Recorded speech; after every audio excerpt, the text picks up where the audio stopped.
Scene partly at Venice and partly at Belmont, the seat of Portia on the continent. Act 1. Scene I Venice, a street. Enter Antonio, Salarino and Salanio. Antonio. In sooth I know not why I am so sad.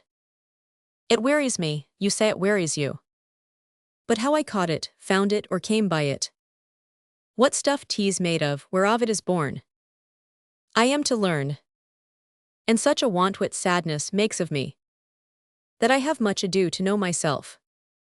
Salarino. Your mind is tossing on the ocean.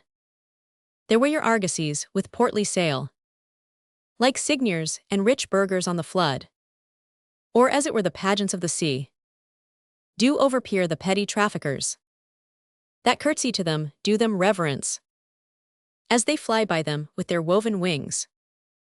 Salanio. Believe me, sir, had I such venture forth, the better part of my affections would be with my hopes abroad. I should be still, plucking the grass to know where sits the wind, peering in maps for ports, and piers and roads, and every object that might make me fear misfortune to my ventures, out of doubt, would make me sad. Salarino. My wind cooling my broths would blow me to an ague when I thought what harm a wind too great might do at sea. I should not see the sandy hourglass run, but I should think of shallows and of flats, and see my wealthy Andrew docked in sand, veiling her high top lower than her ribs.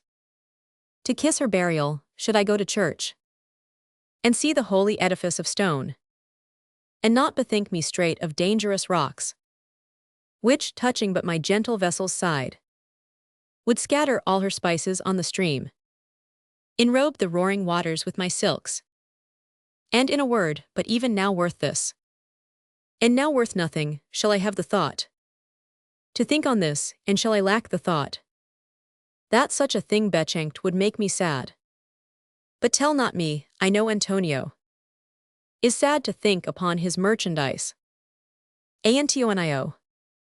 Believe me, no, I thank my fortune for it. My ventures are not in one bottom trusted, nor to one place, nor is my whole estate upon the fortune of this present year. Therefore my merchandise makes me not sad. Salarino. Why then you are in love. Antonio. Fi. Salarino.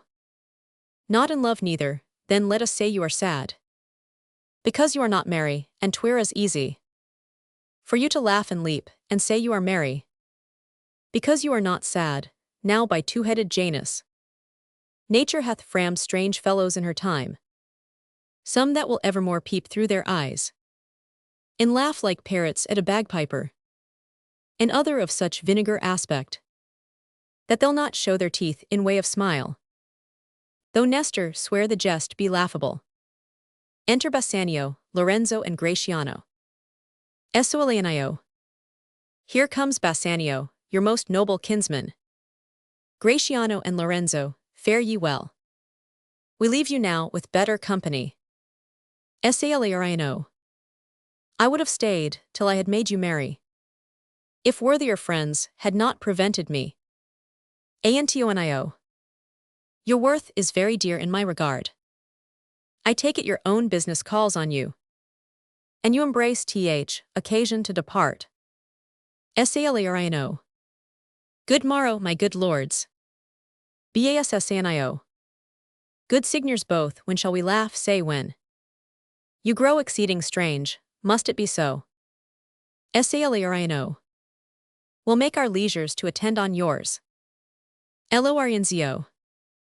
My lord Bassanio, since you have found Antonio, we too will leave you, but at dinner time. I pray you have in mind where we must meet. Bassanio. I will not fail you. Gratino. You look not well, Signor Antonio. You have too much respect upon the world. They lose it that do buy it with much care. Believe me, you are marvelously changed. Antonio. I hold the world but as the world, Gratiano. a stage where every man must play a part. And mine a sad one. Gratino. Let me play the fool. With mirth and laughter, let old wrinkles come. And let my liver rather heat with wine than my heart cool with mortifying groans. Why should a man whose blood is warm within sit like his grandsire cut in alabaster, sleep when he wakes, and creep into the jaundice? By being peevish, I tell thee what, Antonio. I love thee, and 'tis my love that speaks. There are sort of men whose visages do cream and mantle like a standing pond, and do a wilful stillness entertain, with purpose to be dressed in an opinion of wisdom, gravity, profound conceit, as who should say, I am Sir Oracle. And when I ope my lips, let no dog bark. O my Antonio, I do know of these, that therefore only are reputed wise, for saying nothing, when I am very sure, if they should speak, would almost damn those ears, which hearing them, would call their brothers fools. I'll tell thee more of this another time. But fish not with this melancholy bait. For this fool gudgeon, this opinion. Come, good Lorenzo, fare you well a while. I'll end my exhortation after dinner. Lorenzo. Well, we will leave you then till dinner time. I must be one of these same dumb wise men, for Gratiano never lets me speak. Gratino. Well, keep me company but 2 years moe. Thou shalt not know the sound of thine own tongue. Antonio. Fare you well, I'll grow a talker for this gear. Gratino. Thanks, I faith, for silence is only commendable in a neat's tongue dried, and a maid not vendible. Antonio. Is that anything now? Bassnio. Gratiano speaks an infinite deal of nothing, more than any man in all Venice. His reasons are as 2 grains of wheat hid in 2 bushels of chaff. You shall seek all day ere you find them, and when you have them, they are not worth the search. Antonio. Well, tell me now what lady is the same, to whom you swore a secret pilgrimage, that you today promised to tell me of. Bassnio.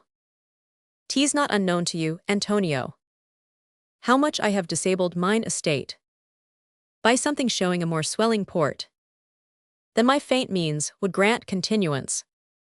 Nor do I now make moan to be abridged from such a noble rate, but my chief care is to come fairly off from the great debts, wherein my time, something too prodigal, hath left me gagged. To you, Antonio, I owe the most in money and in love, and from your love I have a warranty to unburden all my plots and purposes, how to get clear of all the debts I owe. Antonio. I pray you, good Bassanio, let me know it. And if it stand, as you yourself still do, within the eye of honor, be assured, my purse, my person, my extremest means lie all unlocked to your occasions. Bassanio. In my school days, when I had lost one shaft, I shot his fellow of the self-same flight, the self-same way, with more advised watch, to find the other forth, and by adventuring both, I oft found both. I urge this childhood proof, because what follows is pure innocence. I owe you much, and like a wilful youth, that which I owe is lost, but if you please to shoot another arrow that self-way, which you did shoot the first, I do not doubt, as I will watch the aim, or to find both, or bring your latter hazard back again, and thankfully rest debtor for the first. Antonio. You know me well, and herein spend but time to wind about my love with circumstance, and out of doubt you do me now more wrong in making question of my uttermost, than if you had made waste of all I have. Then do but say to me what I should do, that in your knowledge may by me be done. And I am pressed unto it, therefore speak. Bassanio. In Belmont is a lady richly left, and she is fair, and fairer than that word, of wondrous virtues, sometimes from her eyes I did receive fair speechless messages. Her name is Portia, nothing undervalued. To Cato's daughter, Brutus Portia. Nor is the wide world ignorant of her worth. For the four winds blow in from every coast. Renowned suitors, and her sunny locks hang on her temples like a golden fleece, which makes her seat of Belmont Calchos, Strand. And many Jasons come in quest of her. O my Antonio, had I but the means to hold a rival place with one of them. I have a mind presages me such thrift, that I should questionless be fortunate. Antonio. Thou know'st that all my fortunes are at sea. Neither have I money nor commodity to raise a present sum, therefore go forth. Try what my credit can in Venice do. That shall be racked even to the uttermost. To furnish thee to Belmont to fair Portia. Go presently inquire, and so will I. Where money is, and I no question make. To have it of my trust, or for my sake. Scene II, Belmont, a room in Portia's house. Enter Portia, with her waiting woman Nerissa. Portia. By my troth, Nerissa, my little body is hoary of this great world. Nerissa. You would be, sweet madam, if your miseries were in the same abundance as your good fortunes are. And yet, for aught I see, they are as sick that surfeit with too much as they that starve with nothing. It is no mean happiness, therefore, to be seated in the mean. Superfluity comes sooner by white hairs, but competency lives longer. Portia. Good sentences, and well pronounced. Nerissa. They would be better if well followed. Portia. If to do were as easy as to know what were good to do, chapels had been churches, and poor men's cottages princes' palaces. It is a good divine that follows his own instructions. I can easier teach 20 what were good to be done, than to be one of the 20 to follow mine own teaching. The brain may devise laws for the blood, but a hot temper leaps o'er a cold decree. Such a hare is madness the youth, to skip o'er the meshes of good counsel the cripple. But this reasoning is not in the fashion to choose me a husband. O me, the word choose. I may neither choose who I would nor refuse who I dislike, so is the will of a living daughter curbed by the will of a dead father. Is it not hard, Nerissa, that I cannot choose one, nor refuse none? Nerissa. Your father was ever virtuous, and holy men at their death have good inspirations. Therefore the lottery that he hath devised in these 3 chests of gold, silver, and lead, whereof who chooses his meaning chooses you, will no doubt never be chosen by any rightly, but one who you shall rightly love. But what warmth is there in your affection towards any of these princely suitors that are already come? Portia. I pray thee overname them, and as thou namest them, I will describe them, and according to my description level at my affection. Nerissa. First, there is the Neapolitan prince. Portia. Ay, that's a colt indeed, for he doth nothing but talk of his horse, and he makes it a great appropriation to his own good parts that he can shew him himself. I am much afeard my lady his mother played false with a smith. Nerissa. Then is there the County Palatine. Portia. He doth nothing but frown, as who should say, and you will not have me choose. He hears merry tales and smiles not. I fear he will prove the weeping philosopher when he grows old, being so full of unmannerly sadness in his youth.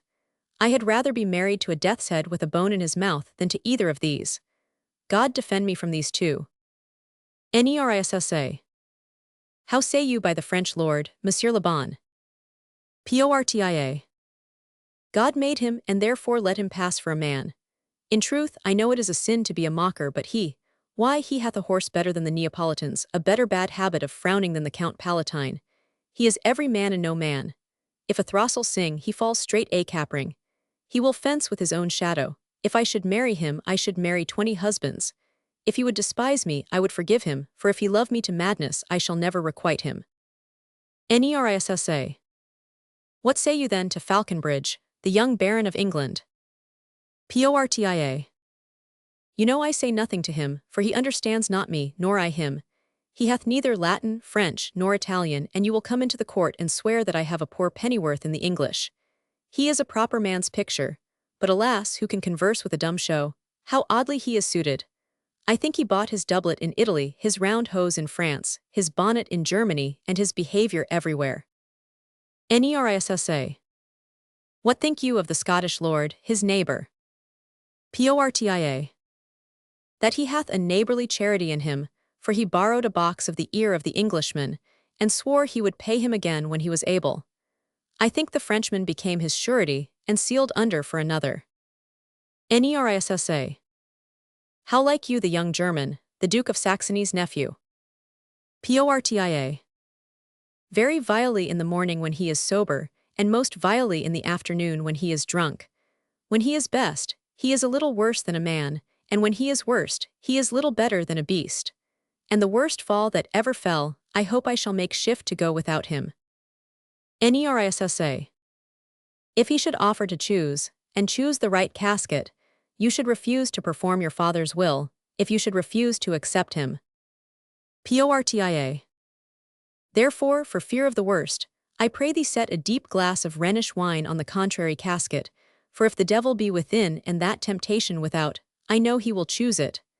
I will do anything, Nerissa, ere I will be married to a sponge. Nerissa. You need not fear, lady, the having any of these lords. They have acquainted me with their determinations, which is indeed to return to their home, and to trouble you with no more suit, unless you may be won by some other sort than your father's imposition, depending on the caskets. Portia. If I live to be as old as Sibylla, I will die as chaste as Diana, unless I be obtained by the manner of my father's will. I am glad this parcel of wooers are so reasonable, for there is not one among them but I dote on his very absence, and I pray God grant them a fair departure.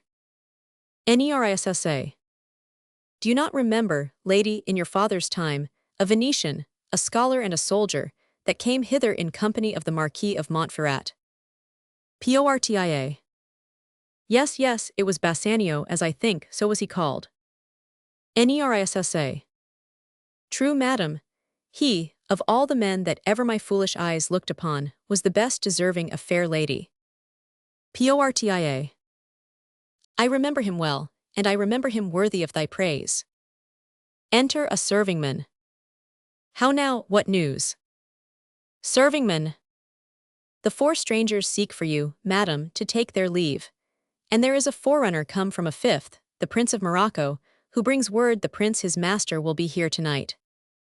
Portia. If I could bid the 5th welcome with so good heart as I can bid the other 4 farewell, I should be glad of his approach. If he have the condition of a saint and the complexion of a devil, I had rather he should shrive me than wive me. Come, Nerissa, Sirrah, go before. Whiles we shut the gate upon one wooer, another knocks at the door. Scene III, Venice, a public place. Enter Bassanio with Shylock the Jew. Shylock. 3,000 ducats, well. Bassanio. Aye, sir, for 3 months. Shylock. For 3 months, well. Bassanio. For the which, as I told you, Antonio shall be bound. Shylock. Antonio shall become bound, well. Bassanio. May you stead me, will you pleasure me, shall I know your answer? Shylock. 3,000 ducats for 3 months, and Antonio bound. Bassanio. Your answer to that? Shylock. Antonio is a good man. Bassanio. Have you heard any imputation to the contrary? Shylock. Ho, no, no, no, no. My meaning in saying he is a good man is to have you understand me that he is sufficient. Yet his means are in supposition. He hath an argosy bound to Tripolis, another to the Indies. I understand, moreover, upon the Rialto, he hath a 3rd at Mexico, a 4th for England, and other ventures he hath squandered abroad. But ships are but boards, sailors but men, there be land rats and water rats, water thieves and land thieves, I mean pirates, and then there is the peril of waters, winds, and rocks. The man is, notwithstanding, sufficient, 3,000 ducats.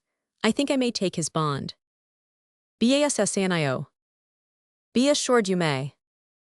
Shylock. I will be assured I may, and that I may be assured I will bethink me. May I speak with Antonio? Bassanio. if it please you to dine with us. Shylock.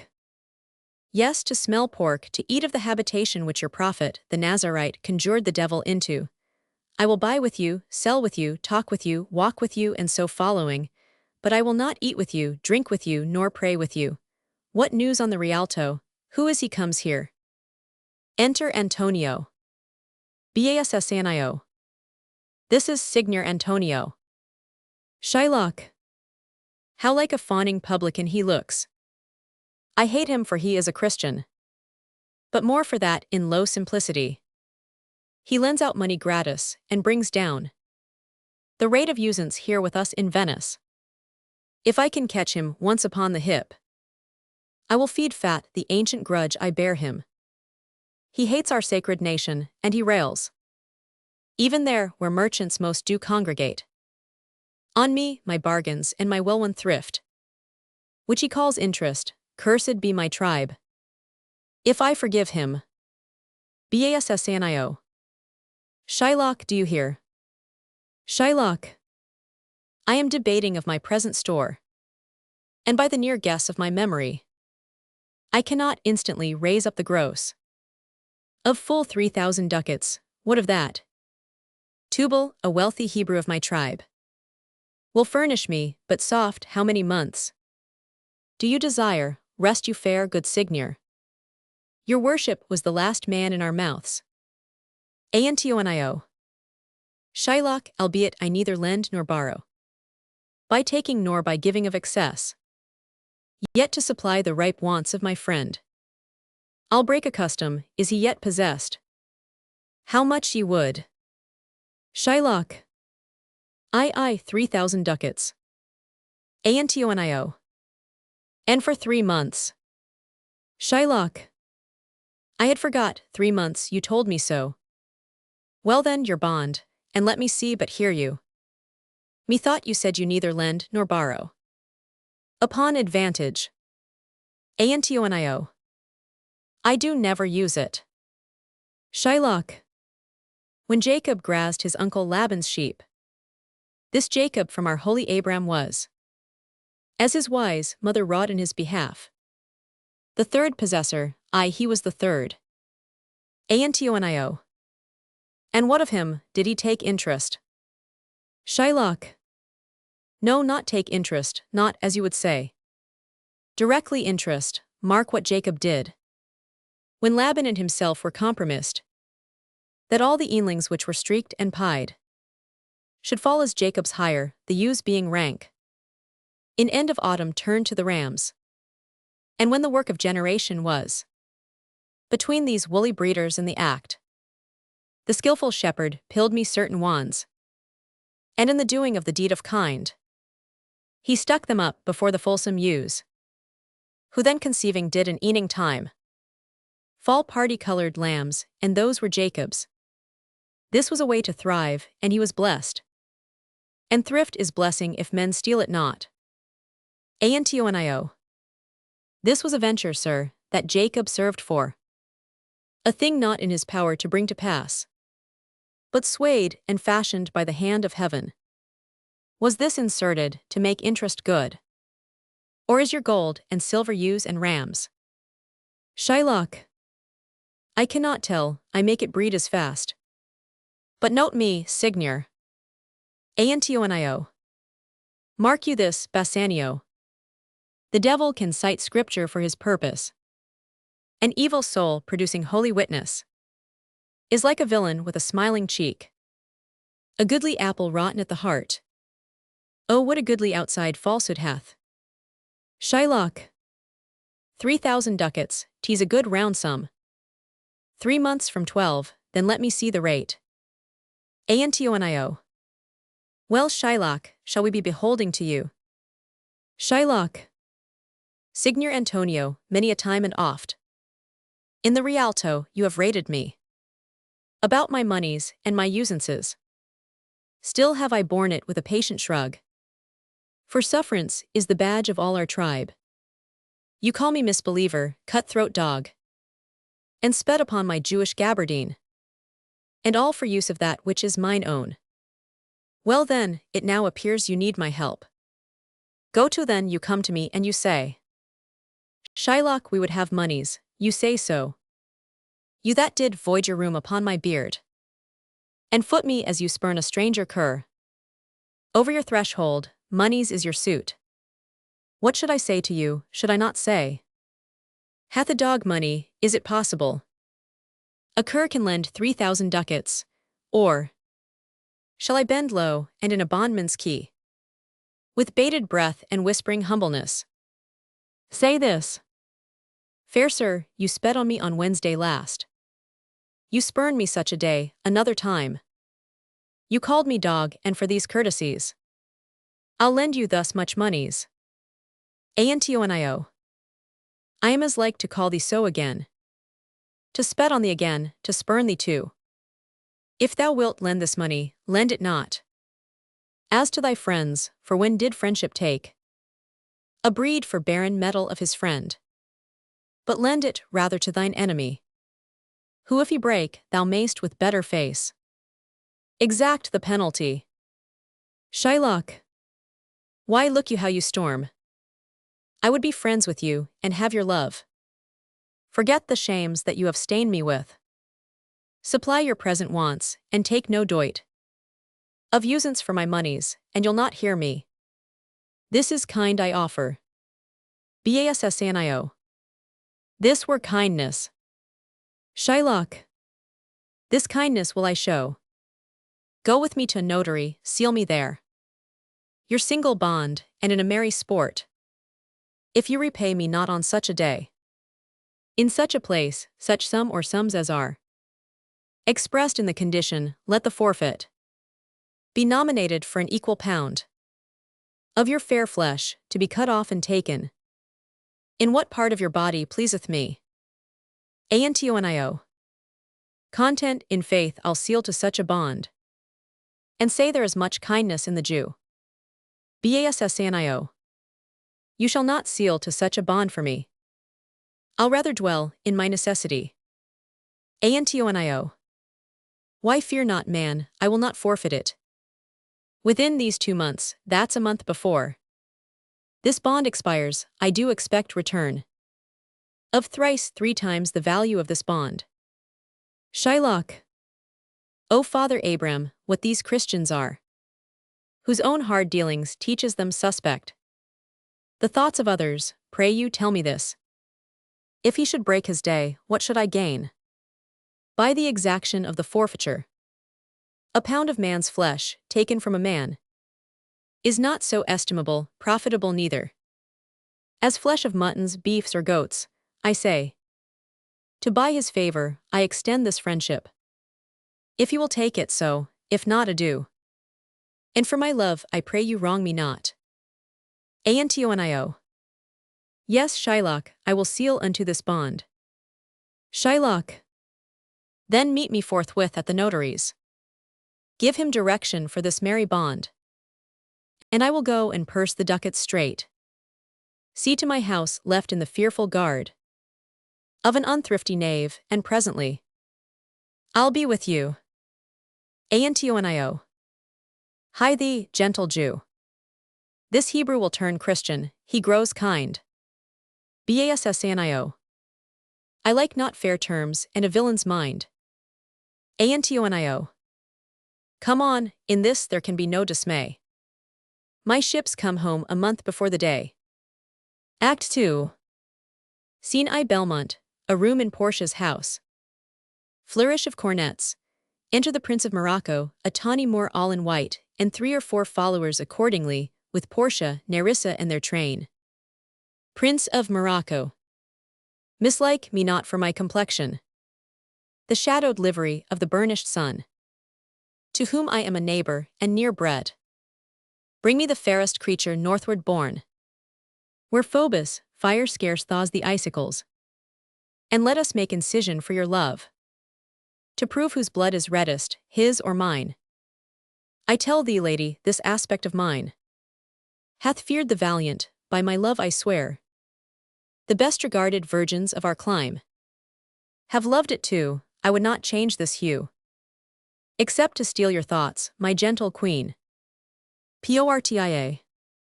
In terms of choice, I am not solely led by nice direction of a maiden's eyes. Besides, the lottery of my destiny bars me the right of voluntary choosing. But if my father had not scanted me, and hedged me by his wit to yield myself, his wife who wins me by that means, I told you, yourself, renowned prince, then stood as fair as any comer I have looked on yet. For my affection, Prince of Morocco, even for that I thank you.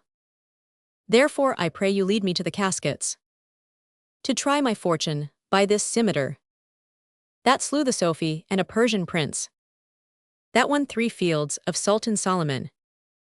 I would o'erstare the sternest eyes that look, outbrave the heart most daring on the earth, pluck the young sucking cubs from the she-bear, yea, mock the lion when he roars for prey, to win thee, lady, but alas the while, if Hercules and liches play at dice, which is the better man, the greater throw, may turn by fortune from the weaker hand, so is Alcides beaten by his rage. And so may I, blind fortune leading me, miss that which one unworthier may attain, and die with grieving. Portia. You must take your chance, and either not attempt to choose at all, or swear before you choose, if you choose wrong, never to speak to lady afterward. In way of marriage, therefore be advised, Prince of Morocco, nor will not, come bring me unto my chance. Portia. First forward to the temple, after dinner, your hazard shall be made. Prince of Morocco. Good fortune then, to make me blessed or cursed'sty among men. Scene II, Venice, a street. Enter Launcelot Gobbo, the clown, alone. Launcelot. Certainly my conscience will serve me to run from this Jew my master. The fiend is at mine elbow and tempts me, saying to me, Gobbo, Launcelot Gobbo, good Launcelot, or good Gobbo, or good Launcelot Gobbo, use your legs, take the start, run away. My conscience says no, take heed, honest Launcelot, take heed, honest Gobbo, or as aforesaid, honest Launcelot Gobbo, do not run, scorn running with thy heels. Well, the most courageous fiend bids me pack. Fia, says the fiend, away, says the fiend. For the heavens, rouse up a brave mind, says the fiend, and run. Well, my conscience, hanging about the neck of my heart, says very wisely to me, my honest friend Launcelot, being an honest man's son, or rather an honest woman's son, for indeed my father did something smack, something grow to, he had a kind of taste. Well, my conscience says Launcelot, budge not. Budge, says the fiend. Budge not, says my conscience. Conscience, say I, you counsel well. Fiend, say I, you counsel well. To be ruled by my conscience, I should stay with the Jew my master, who, God bless the mark, is a kind of devil. And to run away from the Jew, I should be ruled by the fiend, who, saving your reverence, is the devil himself. Certainly the Jew is the very devil incarnation, and in my conscience is but a kind of hard conscience, to offer to counsel me to stay with the Jew. The fiend gives the more friendly counsel. I will run, fiend, my heels are at your commandment, I will run. Enter old Gobbo with a basket. Gobbo. Master young man, you, I pray you, which is the way to Master Jew S. Launcelot. O heavens, this is my true begotten father, who being more than sand blind, high gravel blind, knows me not. I will try confusions with him. Gobbo. Master young gentleman, I pray you, which is the way to Master Jew S. Launcelot. Turn up on your right hand at the next turning, but at the next turning of all on your left. Marry, at the very next turning, turn of no hand, but turn down indirectly to the Jew's house. Gobbo. Be God's Santis, 'twill be a hard way to hit. Can you tell me whether one Launcelot, that dwell with him or no? Launcelot. Talk you of young Master Launcelot. Mark me now will I raise the waters. Talk you of young Master Launcelot. Gobbo. No master, sir, but a poor man's son, his father, though I say't, is an honest exceeding poor man, and God be thanked, well to live. Launcelot. Well, let his father be what he will, we talk of young Master Launcelot. Gobbo. Your worship's friend, and Launcelot, sir. Launcelot. But I pray you, ergo, old man, ergo, I beseech you, talk you of young Master Launcelot. Gobbo. Of Launcelot, an't please your mastership. Launcelet. Ergo, Master Launcelot. Talk not of Master Launcelot, father, for the young gentleman, according to fates and destinies, and such odd sayings, the sisters three and such branches of learning, is indeed deceased, or, as you would say in plain terms, gone to heaven. Gobbo. Marry, God forbid. The boy was the very staff of my age, my very prop. Launcelet. Do I look like a cudgel or a hovel post, a staff or a prop? Do you know me, father? Gobbo. Alack the day, I know you not, young gentleman, but I pray you tell me, is my boy, God rest his soul, alive or dead? Launcelet. Do you not know me, father? Gobbo. Alack, sir, I am sand blind, I know you not. Launcelet. Nay, indeed, if you had your eyes, you might fail of the knowing me. It is a wise father that knows his own child. Well, old man, I will tell you news of your son. Give me your blessing, truth will come to light, murder cannot be hid long, a man's son may, but in the end truth will out. Gobbo. Pray you, sir, stand up, I am sure you are not Launcelot, my boy. Launcelet. Pray you, let's have no more fooling about it, but give me your blessing. I am Launcelot, your boy that was, your son that is, your child that shall be. Gobbo. I cannot think you are my son. Launcelet. I know not what I shall think of that. But I am Launcelot, the Jew's man, and I am sure Marjorie your wife is my mother. Gobbo. Her name is Marjorie, indeed. I'll be sworn if thou be Launcelot, thou art mine own flesh and blood. Lord worshipped might he be, what a beard hast thou got? Thou hast got more hair on thy chin than Dobbin my fill horse has on his tail. Launcelet. It should seem, then, that Dobbin's tail grows backward. I am sure he had more hair on his tail than I have on my face when I last saw him. Gobbo. Lord, how art thou changed, how dost thou and thy master agree? I have brought him a present, how agree you now? Launcelet. Well, well, but for mine own part, as I have set up my rest to run away, so I will not rest till I have run some ground.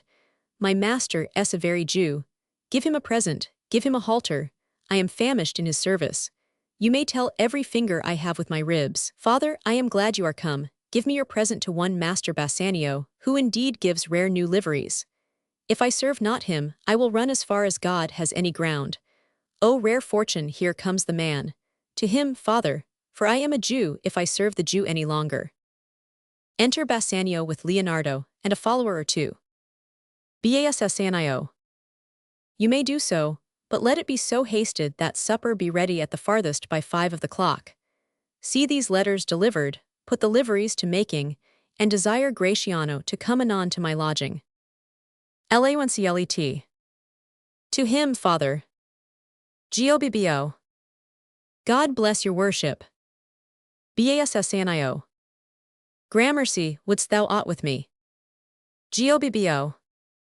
Here's my son, sir, a poor boy. Launcelet. Not a poor boy, sir, but the rich Jew's man, that would, sir, as my father shall specify. Gobbo. He hath a great infection, sir, as one would say, to serve. Launcelet. Indeed the short and the long is, I serve the Jew, and have a desire, as my father shall specify. Gobbo. His master and he, saving your worship's reverence, are scarce cater cousins. Launcelet. To be brief, the very truth is that the Jew, having done me wrong, doth cause me, as my father, being I hope an old man, shall fruitify unto you. Gobbo. I have here a dish of doves that I would bestow upon your worship, and my suit is. Launcelet. In very brief, the suit is impertinent to myself, as your worship shall know by this honest old man, and though I say it, though old man, yet poor man, my father. Bassanio. One speak for both, what would you? Launcelet. Serve you, sir. Gobbo. That is the very defect of the matter, sir. Bassanio. I know thee well, thou hast obtained thy suit. Shylock thy master spoke with me this day, and hath preferred thee, if it be preferment, to leave a rich Jew's service to become the follower of so poor a gentleman. Launcelot. The old proverb is very well parted between my master Shylock and you, sir. You have the grace of God, sir, and he hath enough. Bassanio. Thou speak'st it well, go father with thy son. Take leave of thy old master, and inquire my lodging out, give him a livery more guarded than his fellows, see it done. Launcelot. Father in, I cannot get a service, no, I have ne'er a tongue in my head. Well, if any man in Italy have a fairer table which doth offer to swear upon a book, I shall have good fortune. Go to, here's a simple line of life. Here's a small trifle of wives, alas, 15 wives is nothing. 11 widows and 9 maids is a simple coming in for one man. And then to scape drowning thrice, and to be in peril of my life with the edge of a featherbed. Here are simple scapes. Well, if fortune be a woman, she's a good wench for this gear. Father, come, I'll take my leave of the Jew in the twinkling. Bassanio. I pray thee, good Leonardo, think on this. These things being bought and orderly bestowed, return in haste, for I do feast tonight. My best esteemed acquaintance, hie thee go. Leonardo. My best endeavors shall be done herein. Enter Gratiano. Gratino. Where's your master? Leonardo. Yonder, sir, he walks. Gratino. Signor Bassanio. Bassanio. Gratiano. Gratino. I have suit to you. Bassanio. You have obtained it. Gratino. You must not deny me, I must go with you to Belmont. Bassanio. Why then you must, but hear thee, Gratiano. Thou art too wild, too rude, and bold of voice. Parts that become thee happily enough. And in such eyes as ours appear not faults. But where thou art not known, whether they show something too liberal, pray thee take pain to allay with some cold drops of modesty thy skipping spirit, lest through thy wild behavior I be misconstrued in the place I go to, and lose my hopes. Gratino. Signor Bassanio, hear me. If I do not put on a sober habit, talk with respect and swear but now and then, wear prayer books in my pocket, look demurely, nay more while grace is saying, hood mine eyes. Thus with my hat and sigh and say Amen. Use all the observance of civility, like one well studied in a sad ostent, to please his grandam, never trust me more. Bassanio. Well, we shall see your bearing. Gratino. Nay, but I bar tonight, you shall not gauge me by what we do tonight. Bassanio. No, that were pity.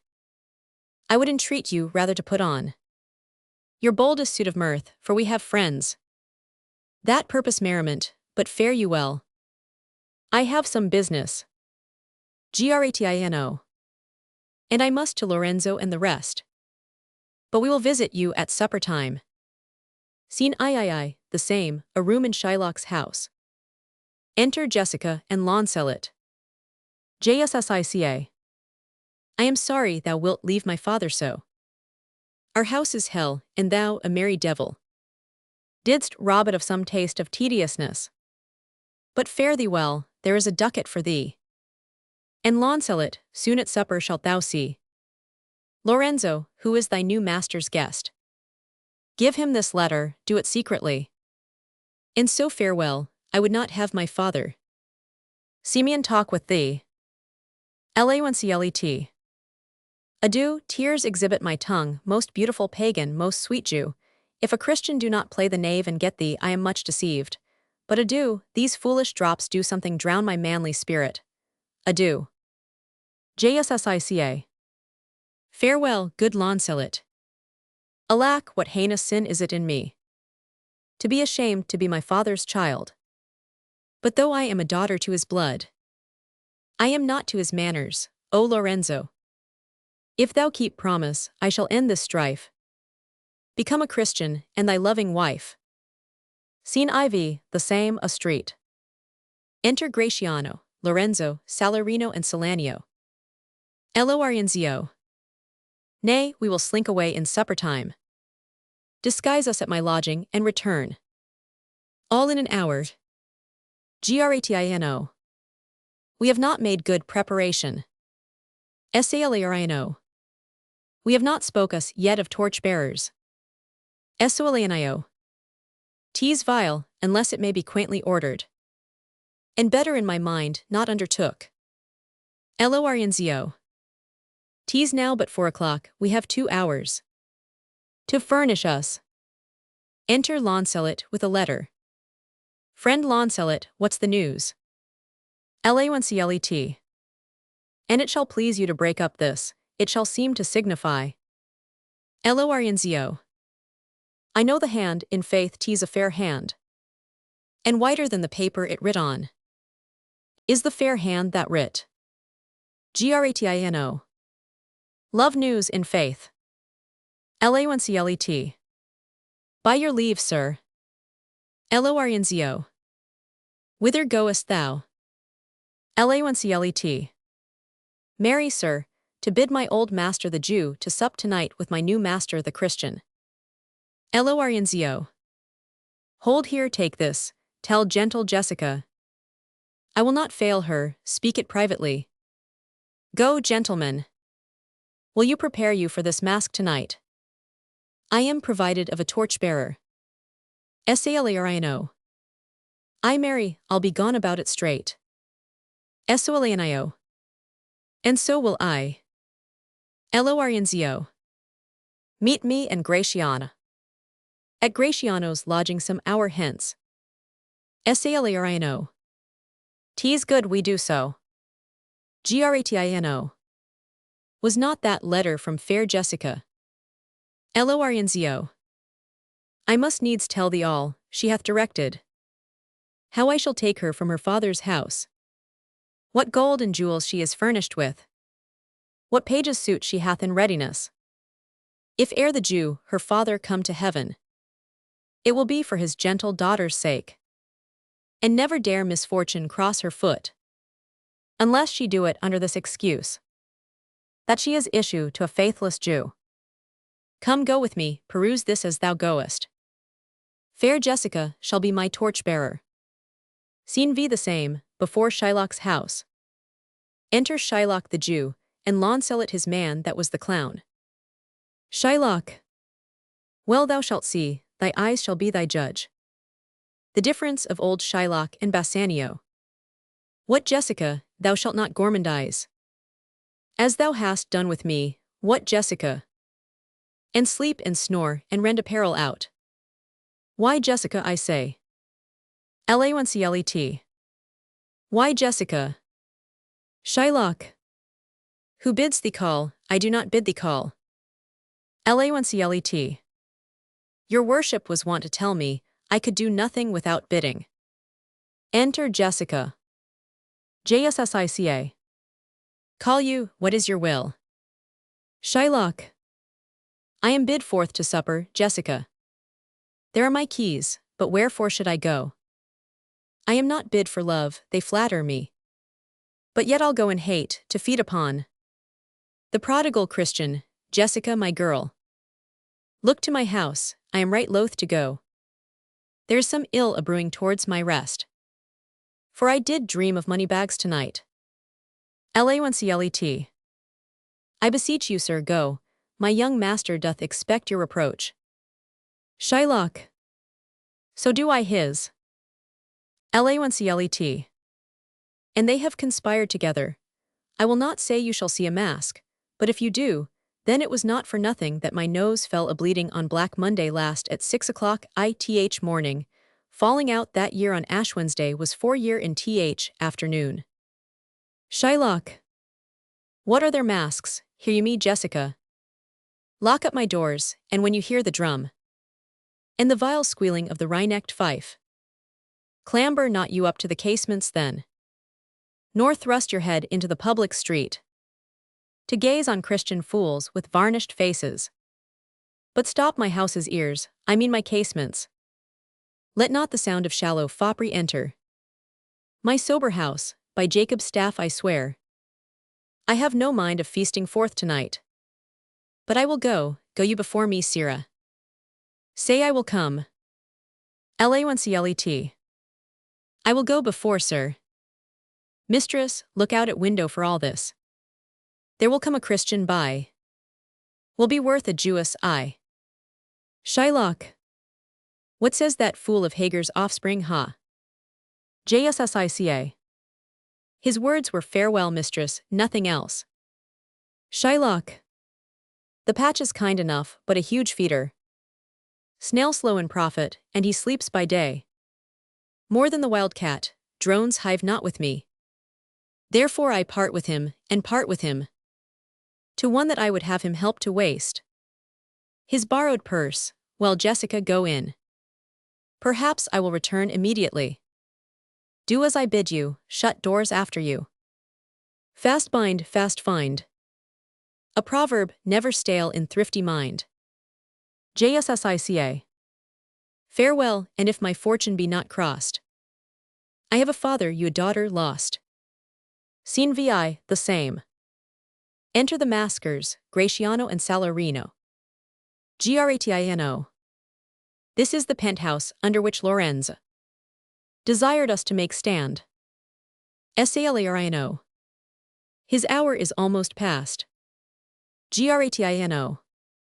And it is marvel he outdwells his hour. For lovers ever run before the clock. Salarino. O 10 times faster Venus, pigeons fly. To seal love's bonds new made than they are wont. To keep obliged faith unforfeited. Gratino. That ever holds, who riseth from a feast. With that keen appetite that he sits down. Where's the horse that doth untread again his tedious measures with the unbated fire? That he did pace them first, all things that are with more spirit chaste than enjoyed. How like a younger or a prodigal the scarfed bark puts from her native bay, hugged and embraced by the strumpet wind. How like the prodigal doth she return, with overweathered ribs and ragged sails, lean rent and beggared by the strumpet wind. Enter Lorenzo. Salarino. Here comes Lorenzo, more of this hereafter. Lorenzo. Sweet friends, your patience for my long abode. Not I but my affairs have made you wait. When you shall please to play the thieves for wives, I'll watch as long for you then, approach. Here dwells my father Jew, ho, who's within? Enter Jessica above in boy's clothes. Jussica. Who are you, tell me for more certainty. Albeit I'll swear that I do know your tongue. Lorenzo. Lorenzo, and thy love. Jussica. Lorenzo cert, and my love indeed. For who love I so much, and now who knows? But you, Lorenzo, whether I am yours. Lorenzo. Heaven in thy thoughts are witness that thou art. Jussica. Here catch this casket, it is worth the pains. I am glad 'tis night, you do not look on me. For I am much ashamed of my exchange. But love is blind, and lovers cannot see the pretty follies that themselves commit. For if they could, Cupid himself would blush to see me thus transformed to a boy. Lorenzo. Descend, for you must be my torchbearer. Jussica. What, must I hold a candle to my shames? They in themselves, good sooth, are too light. Why 'tis an office of discovery, love. And I should be obscured.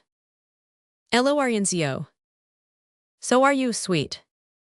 Even in the lovely garnish of a boy. But come at once.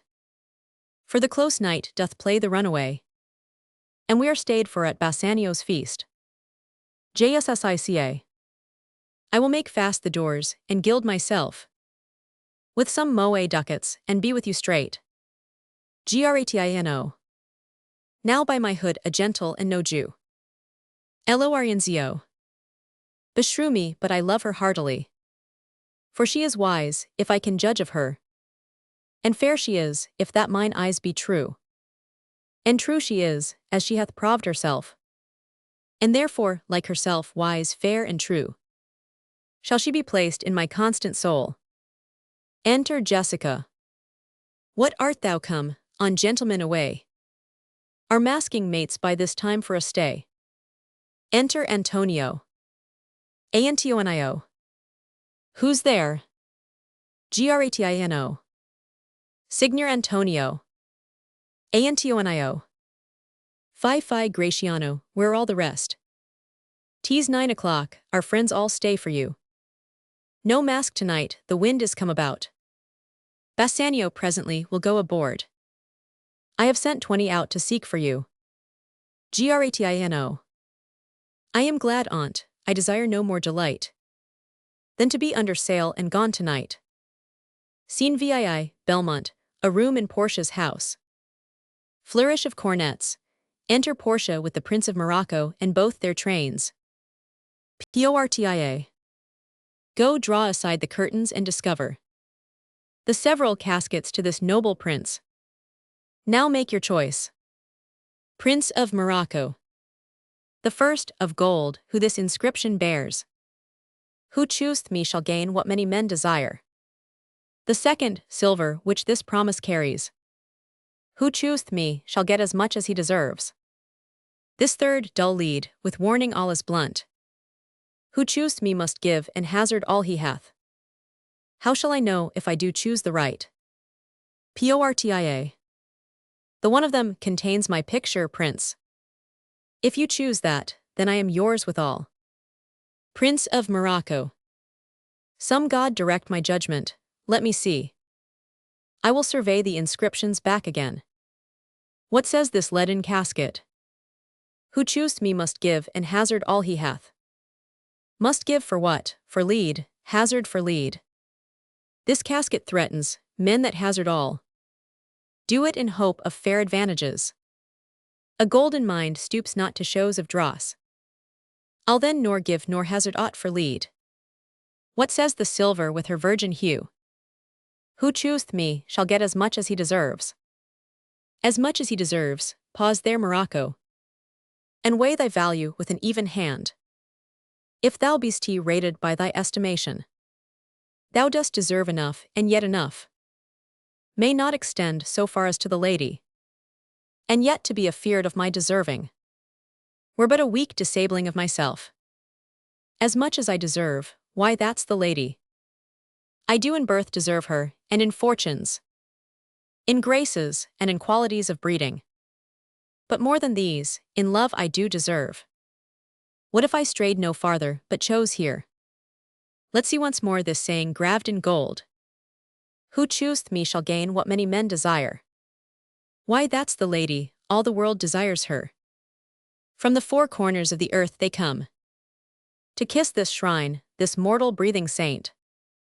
The Hyrcanian deserts and the vasty wilds of wide Arabia are as thoroughfares now for princes to come view fair Portia. The watery kingdom, whose ambitious head spets in the face of heaven, is no bar to stop the foreign spirits, but they come as o'er a brook to see fair Portia. One of these three contains her heavenly picture. Ist like that lead contains her, twere damnation. To think so base a thought, it were too gross. To rib her cerecloth in the obscure grave. Or shall I think in silver she's immured, being 10 times undervalued to tried gold? O sinful thought, never so rich a gem was set in worse than gold. They have in England a coin that bears the figure of an angel, stamped in gold, but that's insculped upon. But here an angel in a golden bed lies all within, deliver me the key. Here do I choose, and thrive I as I may. Portia. There take it, prince, and if my form lie there, then I am yours. Prince of Morocco. Oh hell, what have we here? A carrion death, within whose empty eye there is a written scroll, I'll read the writing. All that glisters is not gold. Often have you heard that told. Many a man his life hath sold, but my outside to behold. Gilded tombs do worms enfold. Had you been as wise as bold, young in limbs, in judgment old, your answer had not been enscrolled. Fare you well, your suit is cold. Cold indeed, and labor lost. Then farewell heat, and welcome frost. Portia, adieu, I have too grieved a heart to take a tedious leave, thus losers part. Portia. A gentle riddance, draw the curtains, go. Let all of his complexion choose me so. Scene VII, Venice, a street. Enter Salarino and Salanio. Salarino. Why, man, I saw Bassanio under sail. With him is Gratiano gone along. And in their ship, I am sure Lorenzo is not. Salanio. The villain Jew with outcries raised the Duke, who went with him to search Bassanio's ship. Salarino. He came too late, the ship was under sail. But there the Duke was given to understand that in a gondola were seen together Lorenzo and his amorous Jessica. Besides, Antonio certified the Duke they were not with Bassanio in his ship. Salanio. I never heard a passion so confused, so strange, outrageous, and so variable, as the dog Jew did utter in the streets. My daughter, oh my ducats, oh my daughter. Fled with a Christian, oh my Christian ducats. Justice, the law, my ducats and my daughter. A sealed bag, 2 sealed bags of ducats. Of double ducats, stolen from me by my daughter. And jewels, 2 stones, 2 rich and precious stones. Stolen by my daughter, justice, find the girl. She hath the stones upon her and the ducats. Salarino. Why, all the boys in Venice follow him, crying his stones, his daughter and his ducats. Salanio. Let good Antonio look he keep his day, or he shall pay for this. Salarino. Mary, well remembered. I reasoned with a Frenchman yesterday, who told me, in the narrow seas that part, the French and English, there miscarried. A vessel of our country, richly fraught.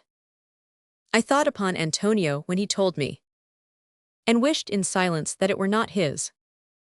Salanio. You were best to tell Antonio what you hear. Yet do not suddenly, for it may grieve him. Salarino. A kinder gentleman treads not the earth.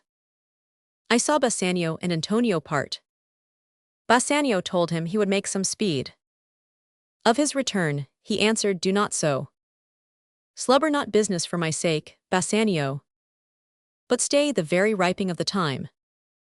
And for the Jew's bond which he hath of me, let it not enter in your mind of love. Be merry, and employ your chiefest thoughts to courtship and such fair ostens of love as shall conveniently become you there. And even there, his eye being big with tears, turning his face, he put his hand behind him, and with affection wondrous sensible, he wrung Bassanio's hand, and so they parted. Salanio. I think he only loves the world for him. I pray thee, let us go and find him out, and quicken his embraced heaviness with some delight or other. Salarino. Do we so? Scene IX, Belmont, a room in Portia's house. Enter Nerissa and a servitor. Nerissa. Quick, quick, I pray thee, draw the curtain straight. The Prince of Aragon hath ta'en his oath, and comes to his election presently. Flourish of cornets. Enter the Prince of Aragon, his train and Portia. Portia. Behold, there stand the caskets, noble prince. If you choose that wherein I am contained, straight shall our nuptial rites be solemnized. But if you fail, without more speech, my lord, you must be gone from hence immediately. Arregioen. I am enjoined by oath to observe 3 things. First, never to unfold to anyone which casket 'twas I chose. Next, if I fail of the right casket, never in my life to woo a maid in way of marriage. Lastly, if I do fail in fortune of my choice, immediately to leave you and be gone. Portia. To these injunctions everyone doth swear. That comes to hazard for my worthless self. Arragon. And so have I addressed me, fortune now. To my heart's hope, gold, silver, and base lead. Who choosed me must give and hazard all he hath. You shall look fairer ere I give or hazard. What says the golden chest? Ha, let me see. Who chooseth me shall gain what many men desire. What many men desire, that many may be meant. By the fool multitude, that choose by show. Not learning more than the fond eye doth teach. Which prize not to th interior, but like the martlet, builds in the weather on the outward wall. Even in the force and road of casualty. I will not choose what many men desire. Because I will not jump with common spirits. And rank me with the barbarous multitudes. Why then to thee, thou silver treasure house? Tell me once more what title thou dost bear. Who chooseth me shall get as much as he deserves. And well said too, for who shall go about to cousin fortune and be honorable. Without the stamp of merit, let none presume to wear an undeserved dignity. Oh, that estates, degrees, and offices were not derived corruptly, and that clear honor were purchased by the merit of the wearer. How many then should cover that stand bare? How many be commanded that command? How much low peasantry would then be gleaned from the true seed of honor, and how much honor picked from the chaff and ruin of the times? To be new varnished, well, but to my choice. Who chooseth me shall get as much as he deserves. I will assume desert, give me a key for this, and instantly unlock my fortunes here. Portia. Too long a pause for that which you find there. Arragon. What's here? The portrait of a blinking idiot. Presenting me a schedule, I will read it. How much unlike art thou to Portia? How much unlike my hopes and my deservings? Who chooseth me shall have as much as he deserves. Did I deserve no more than a fool's head? Is that my prize? Are my deserts no better? Portia. To offend and judge are distinct offices, and of opposed natures. Arragon. What is here? The fire 7 times tried this. 7 times tried that judgment is. That did never choose amiss. Some there be that shadows kiss. Such have but a shadow's bliss. There be fools alive, I wise. Silvered o'er, and so was this. Take what wife you will to bed. I will ever be your head. So be gone, you are sped. Still more fool I shall appear by the time I linger here. With 1 fool's head I came to woo, but I go away with 2. Sweet adieu, I'll keep my oath, patiently to bear my wrath. Portia. Thus hath the candle singed the moth. Oh, these deliberate fools, when they do choose, they have the wisdom by their wit to lose. Nerissa. The ancient saying is no heresy. Hanging and wiving goes by destiny. Portia. Come, draw the curtain, Nerissa. Enter a messenger. Messenger. Where is my lady? Portia. Here, what would my lord? Messenger. Madam, there is a lighted at your gate. A young Venetian, one that comes before, to signify approaching of his lord, from whom he bringeth sensible regreets. To wit, besides commends and courteous breath, gifts of rich value, yet I have not seen so likely an ambassador of love. A day in April never came so sweet, to show how costly summer was at hand, as this forespurrer comes before his lord.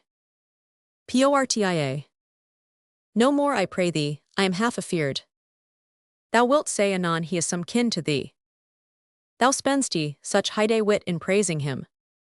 Come, come, Nerissa, for I long to see quick Cupid's post that comes so mannerly. Nerissa. Bassanio, Lord Love, if thy will it be. Act 3. Scene I Venice, a street. Enter Salanio and Salarino. Salanio. Now, what news on the Rialto? Salarino. Why, yet it lives there unchecked that Antonio hath a ship of rich lading racked on the narrow seas. The Goodwins, I think they call the place, a very dangerous flat and fatal, where the carcasses of many a tall ship lie buried, as they say, if my gossip report be an honest woman of her word. Salanio.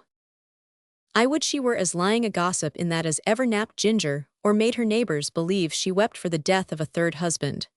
But it is true, without any slips of prolixity, or crossing the plain highway of talk, that the good Antonio, the honest Antonio, oh that I had a title good enough to keep his name company.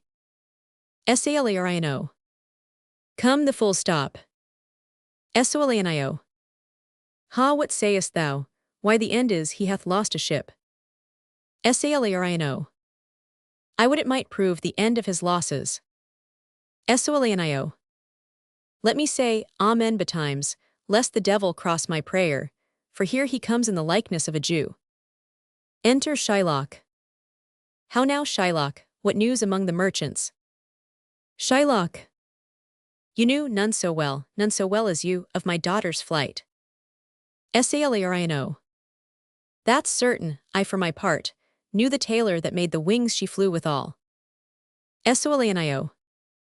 And Shylock, for his own part, knew the bird was fledged, and then it is the complexion of them all to leave the dam. Shylock. She is damned for it. Salarino. That's certain, if the devil may be her judge. Shylock. My own flesh and blood to rebel. Salanio.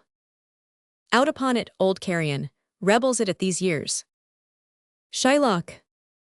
I say my daughter is my flesh and my blood. Salarino. There is more difference between thy flesh and hers than between jet and ivory, more between your bloods than there is between red wine and Rhenish. But tell us, do you hear whether Antonio have had any loss at sea or no? Shylock. There I have another bad match, a bankrupt, a prodigal who dare scarce show his head on the Rialto, a beggar that used to come so smug upon the mart, let him look to his bond. He was wont to call me usurer, let him look to his bond. He was wont to lend money for a Christian cursewhy, let him look to his bond. Salarino.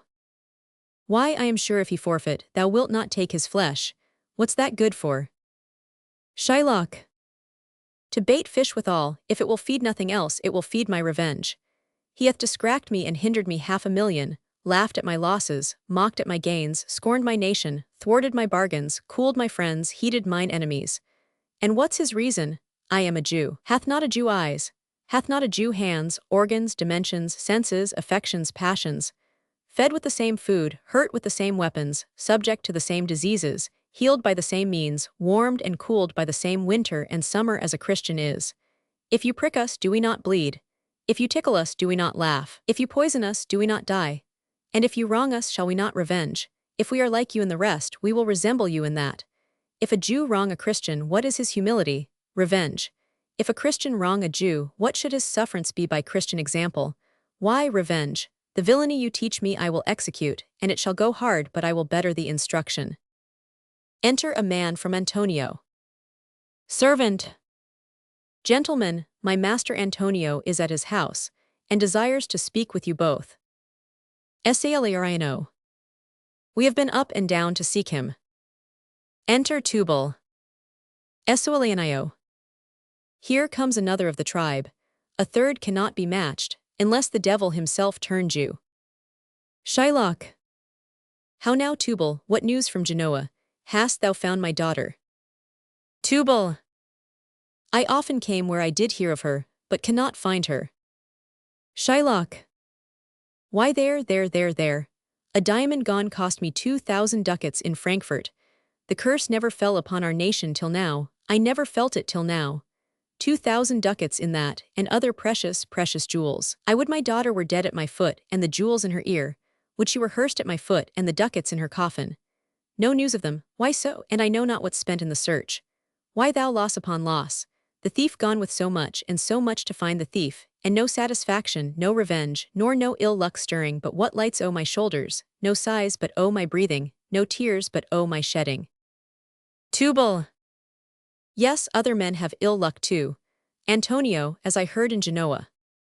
Shylock. What, ill luck. Tubal. Hath an argosy cast away, coming from Tripolis. Shylock. I thank God, is it true? Tubal. I spoke with some of the sailors that escaped the rack. Shylock. I thank thee, good Tubal, good news, ha, heard in Genoa. Tubal. Your daughter spent in Genoa, as I heard, one night 80 ducats. Shylock. Thou stick'st a dagger in me, I shall never see my gold again. 80 ducats at a sitting, 80 ducats. Tubal. There came divers of Antonio's creditors, in my company to Venice, that swear he cannot choose but break. Shylock. I am very glad of it, I'll plague him, I'll torture him, I am glad of it. Tubal. One of them showed me a ring that he had of your daughter for a monkey. Shylock. Out upon her. Thou torturest me, Tubal. It was my turquoise, I had it of Lee when I was a bachelor. I would not have given it for a wilderness of monkeys. Tubal. But Antonio is certainly undone. Shylock. Nay, that's true, that's very true. Go, Tubal, fee me an officer, bespeak him a fortnight before. I will have the heart of him if he forfeit, for were he out of Venice I can make what merchandise I will. Go, Tubal, and meet me at our synagogue. Go, good Tubal, at our synagogue, Tubal. Scene II, Belmont, a room in Portia's house. Enter Bassanio, Portia, Gratiano, Nerissa, and all their trains. Portia. I pray you, Tari, pause a day or two. Before you hazard, for in choosing wrong, I lose your company, therefore forbear a while. There's something tells me, but it is not love. I would not lose you, and you know yourself. Hate counsels, not in such a quality. But lest you should not understand me well. And yet a maiden hath no tongue but thought. I would detain you here some month or two. Before you venture for me, I could teach you how to choose right, but then I am forsworn. So will I never be, so may you miss me. But if you do, you'll make me wish a sin. That I had been forsworn, beshrew your eyes. They have o'erlooked me, and divided me. One half of me is yours, the other half yours. Mine own I would say, but if mine then yours. And so all yours, oh these naughty times. Puts bars between the owners and their rights. And so though yours, not yours, prove it so. Let fortune go to hell for it, not I. I speak too long, but 'tis to pies the time. To etch it, and to draw it out in length. To stay you from election. Bassanio. Let me choose. For as I am, I live upon the rack. Portia. Upon the rack, Bassanio, then confess. What treason there is mingled with your love. Bassanio. None but that ugly treason of mistrust. Which makes me fear enjoying of my love. There may as well be amity and life. Tween snow and fire is treason and my love. Portia. Ay, but I fear you speak upon the rack. Where men enforced do speak anything. Bassanio. Promise me life, and I'll confess the truth. Portia. Well then, confess and live. Bassanio. Confess and love. Had been the very sum of my confession. O happy torment, when my torturer doth teach me answers for deliverance. But let me to my fortune and the caskets. Portia. Away then, I am locked in one of them. If you do love me, you will find me out. Nerissa and the rest stand all aloof. Let music sound, while he doth make his choice. Then if he lose, he makes a swan-like end. Fading in music, that the comparison may stand more proper, my eye shall be the stream. And watery deathbed for him, he may win. And what is music then? Then music is even as the flourish when true subjects bow to a new-crowned monarch, such it is as are those dulcet sounds in break of day that creep into the dreaming bridegroom's ear and summon him to marriage. Now he goes with no less presence, but with much more love than young Alcides when he did redeem the virgin tribute paid by howling Troy. To the sea monster I stand for sacrifice. The rest aloof are the Dardanian wives, with bleared visages come forth to view the issue of th exploit. Go Hercules. Live thou I live, with much more dismay. I view the fight than thou that max the fray. A song, whilst Bassanio comments on the caskets to himself. Tell me where is fancy bred? Or in the heart or in the head? How begot, how nourished?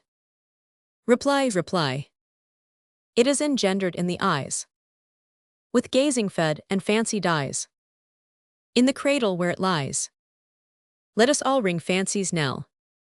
I'll begin it, ding-dong bell. All's. Ding-dong bell. Bassanio. So may the outward shows be least themselves. The world is still deceived with ornament. In law, what please so tainted and corrupt.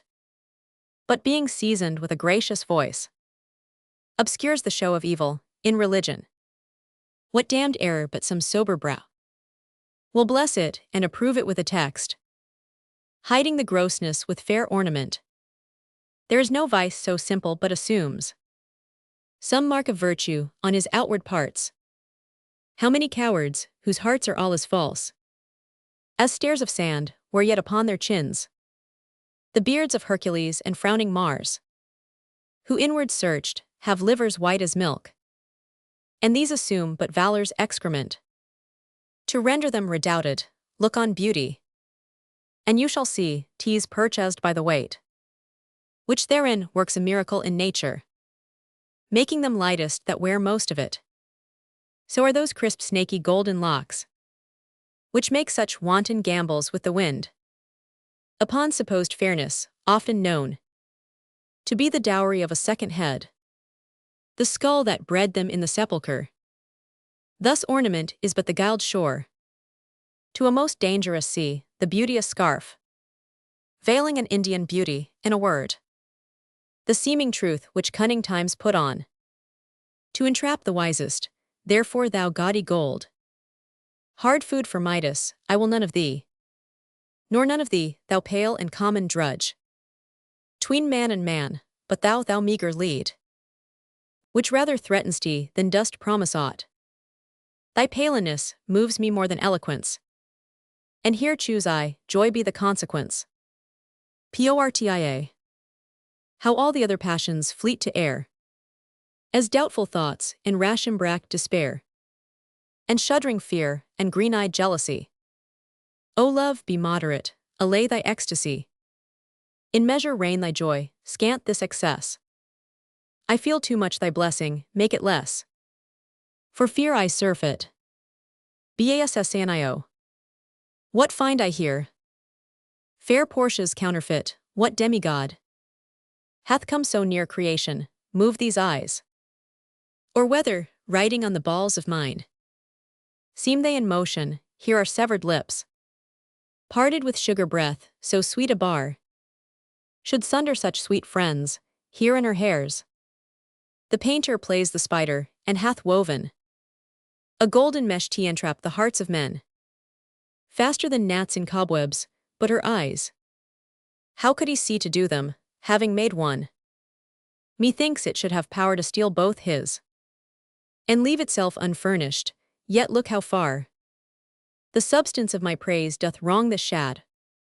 In underprising it, so far the shadow doth limp behind the substance. Here's the scroll, the continent and summary of my fortune. You that choose not by the view, Chance as fair and choose as true. Since this fortune falls to you, be content and seek no new. If you be well pleased with this, and hold your fortune for your bliss, turn to where your lady is, and claim her with a loving kiss. A gentle scroll, fair lady, by your leave, I come by note to give and to receive. Like one of two contending in a prize, that thinks he hath done well in people's eyes. Hearing applause and universal shout, giddy in spirit, still gazing in a doubt, whether those peals of praise be his or no. So thrice fair lady, stand I even so, as doubtful whether what I see be true, until confirmed, signed, ratified by you. Portia. You see me, Lord Bassanio, where I stand. Such as I am, though for myself alone, I would not be ambitious in my wish, to wish myself much better, yet for you, I would be trebled 20 times myself, 1,000 times more fair, 10,000 times more rich, that only to stand high in your account, I might in virtues, beauties, livings, friends, exceed account, but the full sum of me is sum of something which, to term in gross, is an unlessoned girl, unschooled, unpracticed. Happy in this, she is not yet so old, but she may learn, happier than this. She is not bred so dull, but she can learn.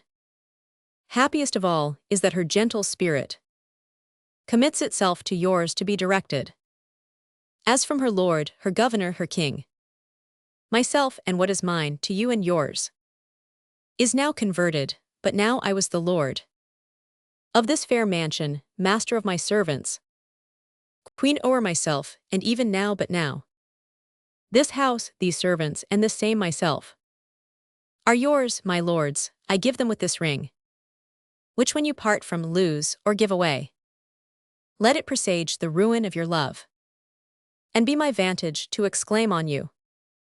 Bassanio. Madam, you have bereft me of all words.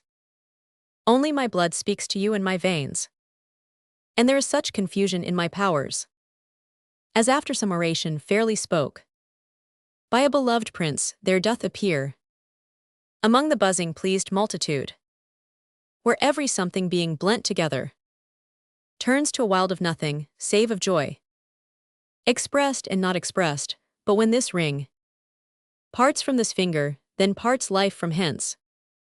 Oh, then be bold to say Bassanio's dead. Nerissa.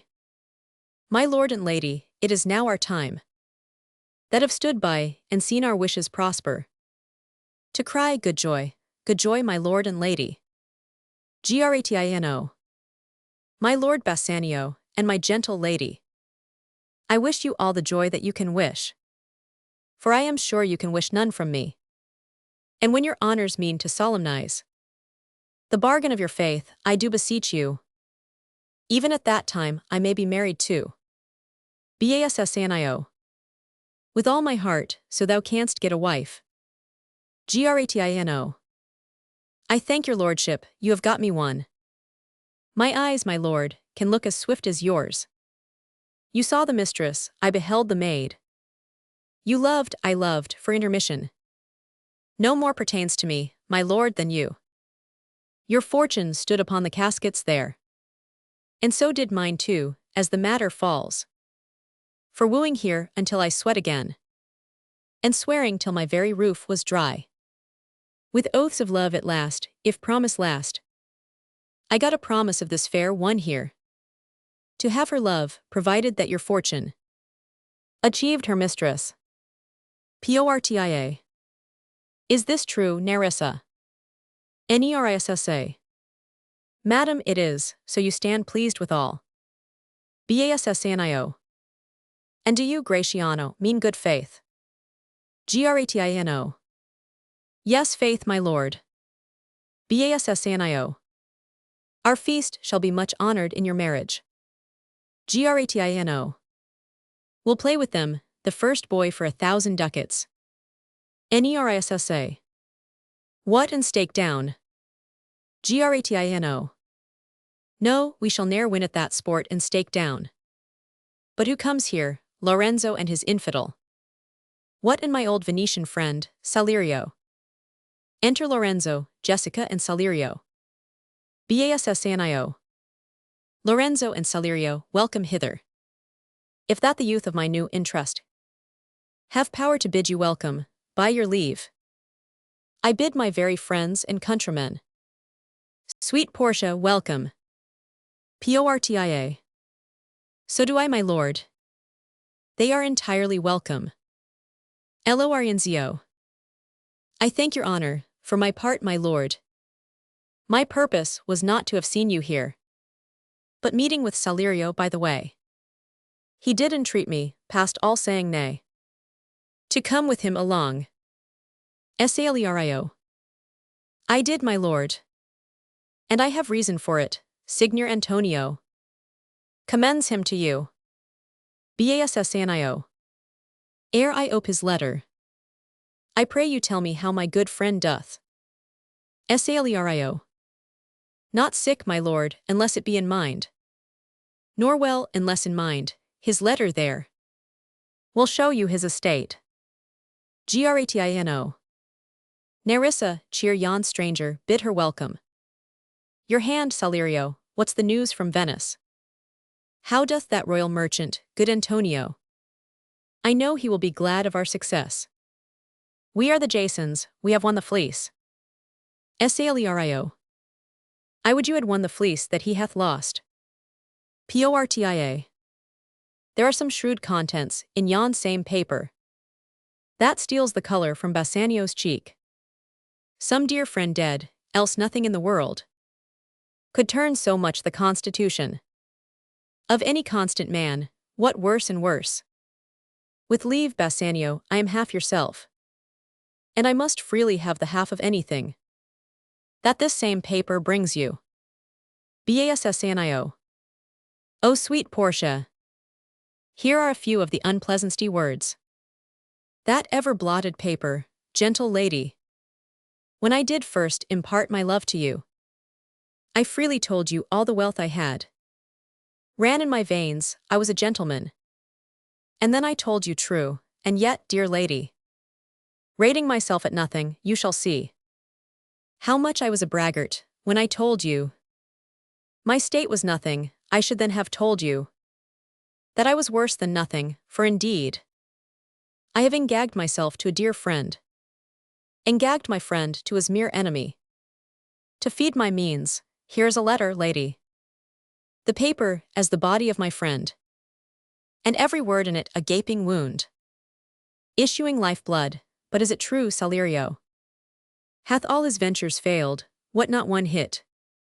From Tripolis, from Mexico and England, from Lisbon, Barbary and India, and not one vessel 'scaped the dreadful touch of merchant marring rocks.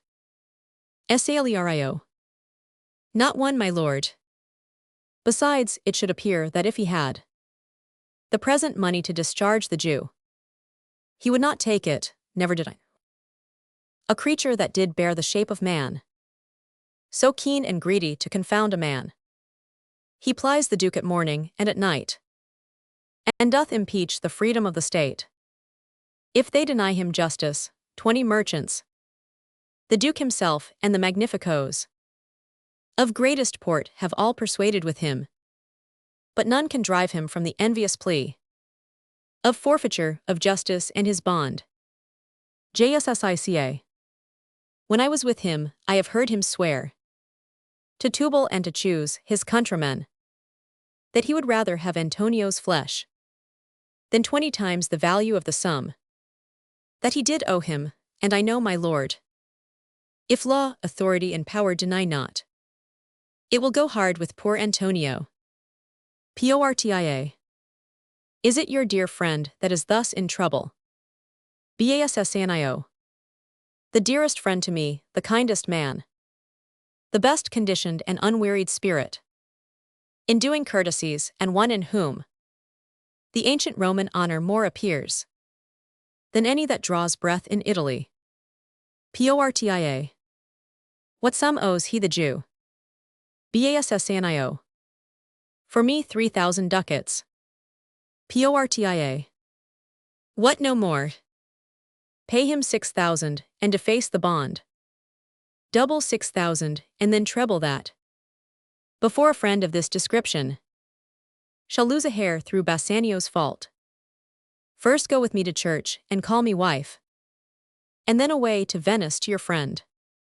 For never shall you lie by Portia's side. With an unquiet soul, you shall have gold to pay the petty debt 20 times over. When it is paid, bring your true friend along. My maid Nerissa and myself meantime will live as maids and widows. Come away. For you shall hence upon your wedding day bid your friends welcome, show a merry cheer. Since you are dear bought, I will love you dear. But let me hear the letter of your friend. Bassanio.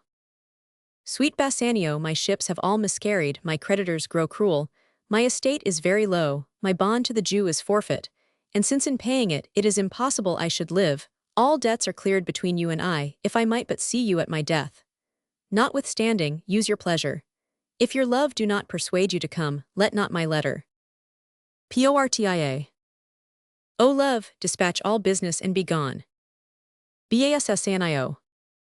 Since I have your good leave to go away, I will make haste, but till I come again, no bed shall e'er be guilty of my stay, nor rest be interposer twixt us twain. Scene III, Venice, a street. Enter Shylock, Salarino, Antonio, and jailer. Shylock. Jailer, look to him, tell not me of mercy. This is the fool that lent out money gratis.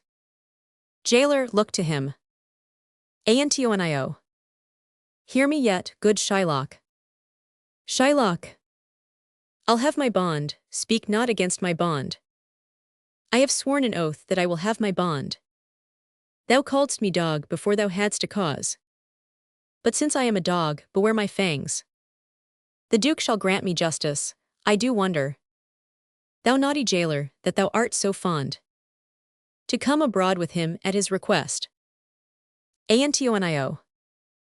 I pray thee hear me speak. Shylock.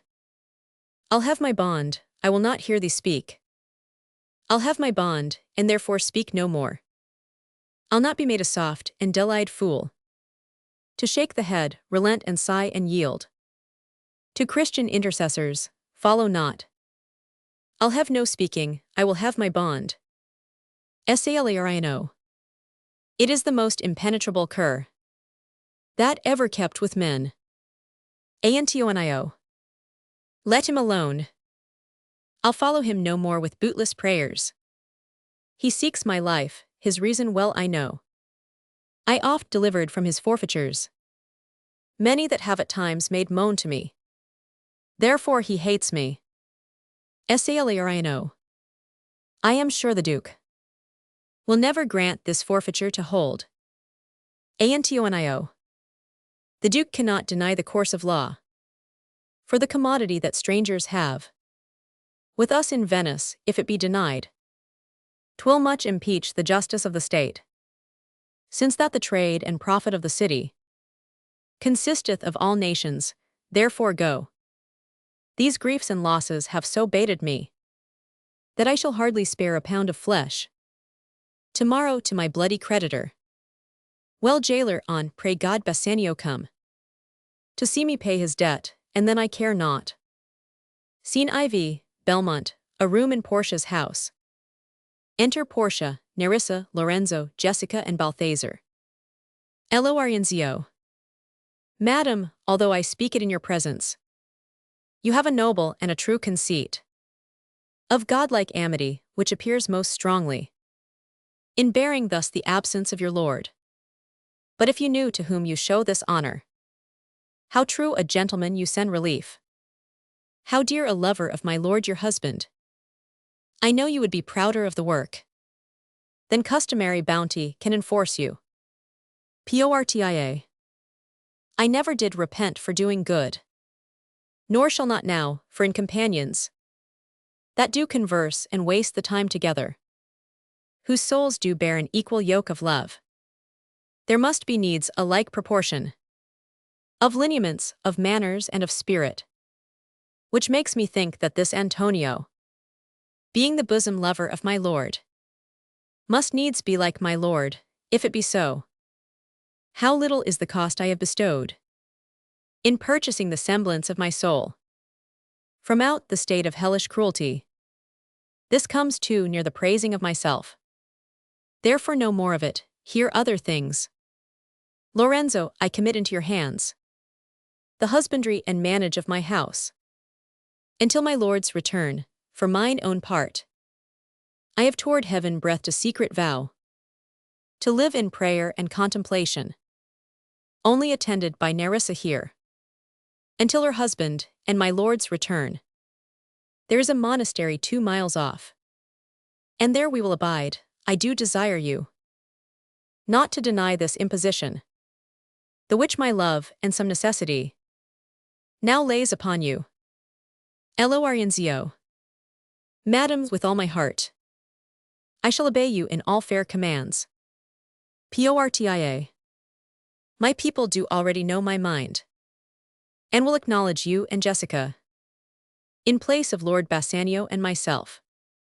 So fare you well, till we shall meet again. Lorenzo. Fair thoughts and happy hours attend on you. Jssica. I wish your ladyship all heart's content. Portia. I thank you for your wish, and am well pleased to wish it back on you. Fare you well, Jessica. Now, Balthazar, as I have ever found thee honest true, so let me find thee still. Take this same letter, and use thou all endeavor of a man. In speed to Padua, see thou render this into my cousin's hands, Dr. Bellario, and look what notes and garments he doth give thee. Bring them, I pray thee, with imagined speed, unto the traject, to the common ferry, which trades to Venice. Waste no time in words, but get thee gone. I shall be there before thee. Balthazar. Madam, I go with all convenient speed. Portia. Come on, Nerissa, I have work in hand that you yet know not of. We'll see our husbands before they think of us. Nerissa. Shall they see us? Portia. They shall, Nerissa, but in such a habit that they shall think we are accomplished. With that we lack, I'll hold thee any wager. When we are both accoutred like young men, I'll prove the prettier fellow of the two, and wear my dagger with the braver grace, and speak between the change of man and boy, with a reed voice, and turn 2 mincing steps into a manly stride, and speak a phrase like a fine bragging youth, and tell quaint lies. How honorable ladies sought my love, which I denying, they fell sick and died. I could not do withal, then I'll repent, and wish for all that I had not killed them. And 20 of these puny lies I'll tell, that men shall swear I have discontinued school. About a 12-month, I have within my mind 1,000 raw tricks of these bragging jacks, which I will practice. Nerissa. Why shall we turn to men? Portia. Fie, what a question is that! If thou wert near a lewd interpreter. But come, I'll tell thee all my whole device.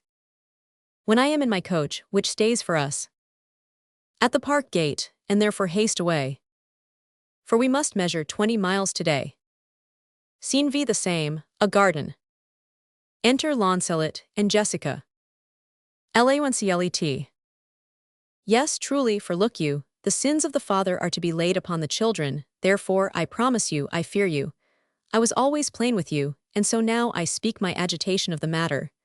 Therefore be of good cheer, for truly I think you are damned. There is but one hope in it that can do you any good, and that is but a kind of bastard hope neither. Jssica. And what hope is that, I pray thee? Launcelot. Mary, you may partly hope that your father got you not, that you are not the Jew's daughter. Jssica. That were a kind of bastard hope, indeed, so the sins of my mother should be visited upon me. Launcelot. Truly then I fear you are damned both by father and mother. Thus when I shun silly your father, I fall into Charybdis your mother. Well, you are gone both ways. JSSICA. I shall be saved by my husband, he hath made me a Christian. LA1CLET. Truly the more to blame he, we were Christians eno before, e'en as many as could well live one by another. This making of Christians will raise the price of hogs. If we grow all to be pork eaters, we shall not shortly have a rasher on the coals for money. Enter Lorenzo. JSSICA. I'll tell my husband, Launcelot, what you say, here he comes. LORNZO. I shall grow jealous of you shortly, Launcelot, if you thus get my wife into corners. JSSICA. Nay, you need not fear us, Lorenzo. Launcelot and I are out. He tells me flatly there's no mercy for me in heaven, because I am a Jew's daughter, and he says you are no good member of the Commonwealth, for in converting Jews to Christians you raise the price of pork. LORNZO. I shall answer that better to the Commonwealth than you can the getting up of the Negro's belly. The Moor is with child by you, Launcelot. LA1CLET. It is much that the Moor should be more than reason, but if she be less than an honest woman, she is indeed more than I took her for. LORNZO.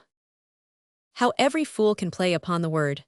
I think the best grace of wit will shortly turn into silence, and discourse grow commendable in none only but parrots. Go in, Sirrah, bid them prepare for dinner. LA1CLET. That is done, sir, they have all stomachs. LORNZO. Goodly Lord, what a wit snapper are you, then bid them prepare dinner. LA1CLET. That is done too, sir, only cover is the word. LORNZO. Will you cover then, sir? LA1CLET. Not so, sir, neither, I know my duty. LORNZO. Yet more quarrelling with occasion. Wilt thou show the whole wealth of thy wit in an instant? I pray thee understand a plain man in his plain meaning. Go to thy fellows, bid them cover the table, serve in the meat, and we will come in to dinner. LA1CLET. For the table, sir, it shall be served in. For the meat, sir, it shall be covered. For your coming in to dinner, sir, why, let it be as humours and conceits shall govern. LORNZO. O dear discretion, how his words are suited. The fool hath planted in his memory an army of good words, and I do know a many fools that stand in better place, garnished like him, that for a tricksy word defy the matter. How cheer'st thou, Jessica? And now, good sweet, say thy opinion. How dost thou like the Lord Bassanio's wife? JSSICA. Past all expressing, it is very meet. The Lord Bassanio live an upright life, for having such a blessing in his lady. He finds the joys of heaven here on earth. And if on earth he do not merit it, in reason he should never come to heaven. Why, if two gods should play some heavenly match, and on the wager lay two earthly women, and Portia won, there must be something else. Pawned with the other, for the poor rude world hath not her fellow. LORNZO. Even such a husband hast thou of me as she is for a wife. JSSICA. Nay, but ask my opinion too of that. LORNZO. I will anon, first let us go to dinner. JSSICA. Nay, let me praise you while I have a stomach. LORNZO. No, pray thee, let it serve for table talk. Then howsomever thou speak'st, 'mong other things, I shall digest it. JSSICA. Well, I'll set you forth. Act 4. Scene I, Venice, a court of justice. Enter the Duke, the Magnificos, Antonio, Bassanio, Gratiano, Salirio, and others. Duke. What is Antonio here? Antonio. Ready, so please your grace. Duke. I am sorry for thee, thou art come to answer. A stony adversary, an inhuman wretch, incapable of pity, void and empty from any dram of mercy. Antonio. I have heard. Your grace hath ta'en great pains to qualify his rigorous course, but since he stands obdurate, and that no lawful means can carry me out of his envy's reach, I do oppose my patience to his fury, and am armed to suffer with a quietness of spirit the very tyranny and rage of his Duke. Go one and call the Jew into the court. Salino. He is ready at the door, he comes, my lord. Enter Shylock. Duke. Make room, and let him stand before our face. Shylock, the world thinks, and I think so too, that thou but leadest this fashion of thy malice to the last hour of act, and then tease thought. Thou'lt show thy mercy and remorse more strain then is thy strange apparent cruelty. And where thou now exacts the penalty, which is a pound of this poor merchant's flesh, thou wilt not only loose the forfeiture, but touched with human gentleness and love, forgive a moiety of the principal, glancing an eye of pity on his losses, that have of late so huddled on his back, enote to press a royal merchant down, and pluck commiseration of his state from brassy bosoms and rough hearts of flint, from stubborn Turks and Tartars never trained to offices of tender courtesy. We all expect a gentle answer, Jew. Shylock, I have possessed your grace of what I purpose, and by our holy Sabbath have I sworn to have the due and forfeit of my bond. If you deny it, let the danger upon your charter and your city's freedom. You'll ask me why I rather choose to have a weight of carrion flesh than to receive 3,000 ducats. I'll not answer that, but say it is my humor, is it? What if my house be troubled with a rat, and I be pleased to give 10,000 ducats to have it banned? What are you answered yet? Some men there are love not a gaping pig, some that are mad if they behold a cat, and others, when the bagpipe sings I the nose, cannot contain their urine, for affection, mistress of passion, sways it to the mood of what it likes or loathes. Now for your answer, as there is no firm reason to be rendered why he cannot abide a gaping pig, why he a harmless necessary cat, why he a woolen bagpipe but of force must yield to such inevitable shame as to offend, himself being offended. So can I give no reason, nor I will not, more than a lodged hate and a certain loathing. I bear Antonio that I follow thus a losing suit against him. Are you answered? Bassanio. This is no answer, thou unfeeling man, to excuse the current of thy cruelty. Shylock, I am not bound to please thee with my answer. Bassanio. Do all men kill the things they do not love? Shylock. Hates any man the thing he would not kill? Bassanio. Every offense is not a hate at first. Shylock. What, wouldst thou have a serpent sting thee twice? Antonio. I pray you, think you question with the Jew. You may as well go stand upon the beach, and bid the main flood bait his usual height.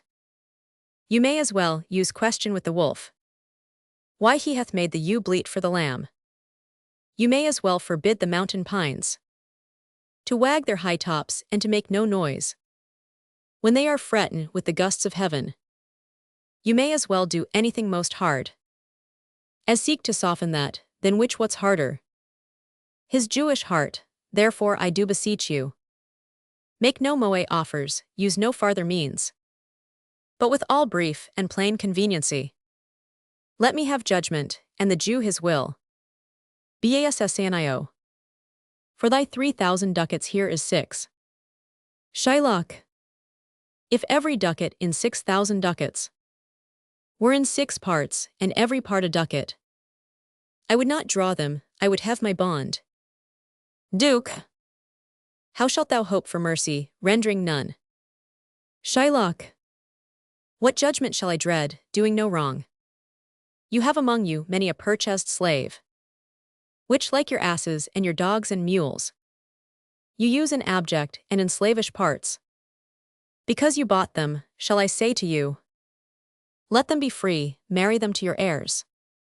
Why sweat they under burdens? Let their beds be made as soft as yours, and let their palates be seasoned with such viands. You will answer, the slaves are ours, so do I answer you. The pound of flesh which I demand of him is dearly bought, 'tis mine and I will have it. If you deny me, fie upon your law. There is no force in the decrees of Venice. I stand for judgment, answer shall I have it. Duke, upon my power I may dismiss this court, unless Bellario, a learned doctor, whom I have sent for to determine this, come here today. Salariano. My lord here stays without a messenger with letters from the doctor, new come from Padua. Duke, bring us the letters, call the messenger. Bassanio. Good cheer, Antonio, what man courage yet? The Jew shall have my flesh, blood, bones, and all, ere thou shalt lose for me one drop of blood. Antonio. I am a tainted wether of the flock. Meetest for death the weakest kind of fruit. Drops earliest to the ground, and so let me. You cannot better be employed, Bassanio, than to live still, and write mine epitaph. Enter Nerissa, dressed like a lawyer's clerk. Duke, came you from Padua, from Bellario? Nerissa. From both, my lord. Bellario greets your grace. Bassanio. Why dost thou whet thy knife so earnestly? Shylock. To cut the forfeiture from that bankrupt there. Gratino. Not on thy soul, but on thy soul, harsh Jew. Thou mak'st thy knife keen, but no metal can. No, not the hangman's axe, bear half the keenness. Of thy sharp envy, can no prayers pierce thee? Shylock. No, none that thou hast wit enough to make. Gratino. O be thou damned, inexecrable dog. And for thy life let justice be accused.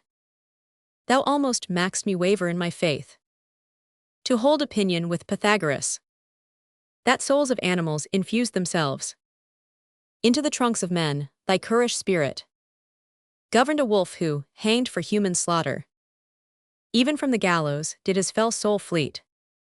And whilst thou layest in thy unhallowed dam, infust itself in thee, for thy desires are wolfish, bloody, starved, and ravenous. Shylock. Till thou canst rail the seal from off my bond, thou but offend'st thy lungs to speak so loud. Repair thy wit, good youth, or it will fall to cureless ruin. I stand here for law. Duke. This letter from Bellario doth commend a young and learned doctor to our court. Where is he? Nerissa. He attendeth here hard by. To know your answer, whether you'll admit him. Duke of Venice. With all my heart, some 3 or 4 of you. Go give him courteous conduct to this place. Meantime, the court shall hear Bellario's letter. Your grace shall understand that at the receipt of your letter I am very sick, but in the instant that your messenger came, in loving visitation was with me a young doctor of Rome. His name is Balthazar. I acquainted him with the cause in controversy between the Jew and Antonio the merchant. We owe many books together. He is furnished with my opinion, which, bettered with his own learning, the greatness whereof I cannot enough commend, comes with him at my importunity to fill up your grace's request in my stead. I beseech you let his lack of years be no impediment to let him lack a reverend estimation, for I never knew so young a body with so old a head. I leave him to your gracious acceptance, whose trial shall better publish his commendation. You hear the learned Bellario what he writes. And here, I take it, is the doctor come. Enter Portia, dressed like a doctor of laws. Give me your hand, come you from old Bellario? Portia. I did, my lord. Duke. You are welcome, take your place. Are you acquainted with the difference that holds this present question in the court? Portia. I am informed throughly of the cause. Which is the merchant here, and which the Jew? Duke. Antonio and old Shylock both stand forth. Portia. Is your name Shylock? Shylock. Shylock is my name. Portia. Of a strange nature is the suit you follow. Yet in such rule that the Venetian law cannot impugn you as you do proceed. You stand within his danger, do you not? Antonio. I so he says. Portia. Do you confess the bond? Antonio. I do. Portia. Then must the Jew be merciful. Shylock. On what compulsion must I, tell me that? Portia. The quality of mercy is not strained. It droppeth as the gentle rain from heaven. Upon the place beneath, it is twice blessed. It blesseth him that gives and him that takes. 'Tis mightiest in the mightiest, it becomes. The throne monarch better than his crown. His scepter shows the force of temporal power. The attribute to awe and majesty. Wherein doth sit the dread and fear of kings. But mercy is above this sceptred sway. It is enthroned in the hearts of kings. It is an attribute to God himself. An earthly power doth then show likest gods. When mercy seasons justice, therefore Jew. Though justice be thy plea, consider this. That in the course of justice none of us should see salvation, we do pray for mercy. And that same prayer doth teach us all to render the deeds of mercy. I have spoke thus much to mitigate the justice of thy plea, which if thou follow this strict court of Venice, must needs give sentence gainst the merchant there. Shylock. My deeds upon my head, I crave the law. The penalty and forfeit of my bond. Portia. Is he not able to discharge the money? Bassanio. Yes, here I tender it for him in the court. Yea, twice the sum, if that will not suffice. I will be bound to pay it 10 times o'er. On forfeit of my hands, my head, my heart. If this will not suffice, it must. That malice bears down truth, and I beseech you. Rest once the law to your authority. To do a great right, do a little wrong. And curb this cruel devil of his will. Portia. It must not be, there is no power in Venice can alter a decree established. 'Twill be recorded for a precedent. And many an error, by the same example, will rush into the state, it cannot be. Shylock. A Daniel come to judgment, yea a Daniel. O wise young judge, how I do honor thee. Portia. I pray you let me look upon the bond. Shylock. Here 'tis, most reverend doctor, here it is. Portia. Shylock, there's thrice thy money offered thee. Shylock. An oath's an oath, I have an oath in heaven. Shall I lay perjury upon my soul? No, not for Venice. Portia. Why this bond is forfeit. And lawfully by this the Jew may claim a pound of flesh to be by him cut off. Nearest the merchant's heart, be merciful. Take thrice thy money, bid me tear the bond. Shylock. When it is paid, according to the tenor, it doth appear you are a worthy judge. You know the law, your exposition hath been most sound, I charge you by the law, whereof you are a well-deserving pillar. Proceed to judgment, by my soul I swear. There is no power in the tongue of man to alter me, I stay here on my bond. Antonio. Most heartily I do beseech the court to give the judgment. Portia. Why then, thus it is. You must prepare your bosom for his knife. Shylock. O noble judge, O excellent young man. Portia. For the intent and purpose of the law hath full relation to the penalty, which here appeareth due upon the bond. Shylock. 'Tis very true, O wise and upright judge. How much more elder art thou than thy looks. Portia. Therefore lay bare your bosom. Shylock. I his breast. So says the bond, doth it not, noble judge? Nearest his heart, those are the very words. Portia. It is so, are there balance here to weigh? The flesh. Shylock. I have them ready. Portia. Have by some surgeon, Shylock, on your charge, to stop his wounds, lest he do bleed to death. Shylock. Is it so nominated in the bond? Portia. It is not so expressed, but what of that? 'Twere good you do so much for charity. Shylock. I cannot find it, 'tis not in the bond. Portia. You merchant, have you anything to say? Antonio. But little, I am armed and well prepared.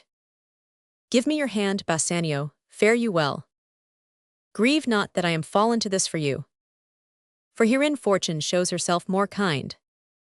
Then is her custom, it is still her use, to let the wretched man outlive his wealth, to view with hollow eye and wrinkled brow an age of poverty, from which lingering penance of such misery doth she cut me off. Commend me to your honorable wife. Tell her the process of Antonio's end. Say how I loved you, speak me fair in death. And when the tale is told, bid her be judge whether Bassanio had not once a love. Repent but you that you shall lose your friend. And he repents not that he pays your debt. For if the Jew do cut but deep enough, I'll pay it instantly with all my heart. Bassanio. Antonio, I am married to a wife, which is as dear to me as life itself. But life itself, my wife and all the world, are not with me esteemed above thy life. I would lose all, I sacrifice them all, here to this devil, to deliver you. Portia. Your wife would give you little thanks for that, if she were by to hear you make the offer. Gratino. I have a wife who I protest I love. I would she were in heaven, so she could entreat some power to change this currish Jew. Nerissa. 'Tis well you offer it behind her back. The wish would make else an unquiet house. Shylock. These be the Christian husbands, I have a daughter. Would any of the stock of Barabbas had been her husband, rather than a Christian? We trifle time, I pray thee pursue sentence. Portia. A pound of that same merchant's flesh is thine. The court awards it, and the law doth give it. Shylock. Most rightful judge. Portia. And you must cut this flesh from off his breast. The law allows it, and the court awards it. Shylock. Most learned judge, a sentence, come prepare. Portia. Tarry a little, there is something else. This bond doth give thee here no jot of blood. The words expressly are a pound of flesh. Take then thy bond, take thou thy pound of flesh. But in the cutting it, if thou dost shed one drop of Christian blood, thy lands and goods are by the laws of Venice confiscate unto the state of Venice. Gratino. O upright judge, mark Jew, O learned judge. Shylock. Is that the law? Portia. Thyself shalt see the act. For as thou urgest justice, be assured, thou shalt have justice more than thou desirest. Gratino. O learned judge, mark Jew, a learned judge. Shylock. I take this offer then, pay the bond thrice, and let the Christian go. Bassanio. Here is the money. Portia. Soft. The Jew shall have all justice, soft, no haste. He shall have nothing but the penalty. Gratino. O Jew, an upright judge, a learned judge. Portia. Therefore prepare thee to cut off the flesh. Shed thou no blood, nor cut thou less nor more, but just a pound of flesh, if thou taxed more. or less than a just pound, be it but so much, as makes it light or heavy in the substance, or the division of the 20th part of one poor scruple, nay, if the scale do turn, but in the estimation of a hair, thou deest, and all thy goods are confiscate. Gratino. A second Daniel, a Daniel Jew. Now, infidel, I have you on the hip. Portia. Why doth the Jew pause? Take thy forfeiture. Shylock. Give me my principal, and let me go. Bassanio. I have it ready for thee, here it is. Portia. He hath refused it in the open court. He shall have merely justice and his bond. Gratino. A Daniel still say I, a second Daniel. I thank thee, Jew, for teaching me that word. Shylock. Shall I not have barely my principal? Portia. Thou shalt have nothing but the forfeiture. To be so taken at thy peril, Jew. Shylock. Why, then the devil give him good of it. I'll stay no longer question. Portia. Tari, Jew. The law hath yet another hold on you. It is enacted in the laws of Venice. If it be proved against an alien, that by direct or indirect attempts he seek the life of any citizen, the party gainst the which he doth contrive shall seize one half his goods, the other half comes to the privy coffer of the state, and the offender's life lies in the mercy of the Duke only, gainst all other voice. In which predicament, I say thou stand'st. For it appears by manifest proceeding that indirectly and directly too thou hast contrived against the very life of the defendant, and thou hast incurred the danger formerly by me rehearsed. Down therefore, and beg mercy of the Duke. Gratino. Beg that thou mayst have leave to hang thyself. And yet, thy wealth being forfeit to the state, thou hast not left the value of a cord. Therefore thou must be hanged at the state's charge. Duke. That thou shalt see the difference of our spirit. I pardon thee thy life before thou ask it. For half thy wealth it is Antonio's. The other half comes to the general state, which humbleness may drive unto a fine. Portia. I for the state, not for Antonio. Shylock. Nay, take my life and all, pardon not that. You take my house when you do take the prop. That doth sustain my house, you take my life. When you do take the means whereby I live. Portia. What mercy can you render him, Antonio? Gratino. A halter gratis, nothing else for God's sake. Antonio. So please my lord the Duke and all the court to quit the fine for one half of his goods. I am content, so he will let me have the other half in use to render it upon his death unto the gentleman that lately stole his daughter. Two things provided more, that for this favor he presently become a Christian. The other, that he do record a gift here in the court of all he dies possessed unto his son Lorenzo and his daughter. Duke. He shall do this, or else I do recant the pardon that I late pronounced here. Portia. Art thou contented, Jew? What dost thou say? Shylock. I am content. Portia. Clerk, draw a deed of gift. Shylock. I pray you give me leave to go from hence. I am not well, send the deed after me, and I will sign it. Duke. Get thee gone, but do it. Gratino. In christening shalt thou have 2 godfathers. Had I been judge, thou shouldst have had 10 more, to bring thee to the gallows, not to the font. Duke. Sir, I entreat you home with me to dinner. Portia. I humbly do desire your grace of pardon. I must away this night toward Padua, and it is meet I presently set forth. Duke. I am sorry that your leisure serves you not. Antonio, gratify this gentleman.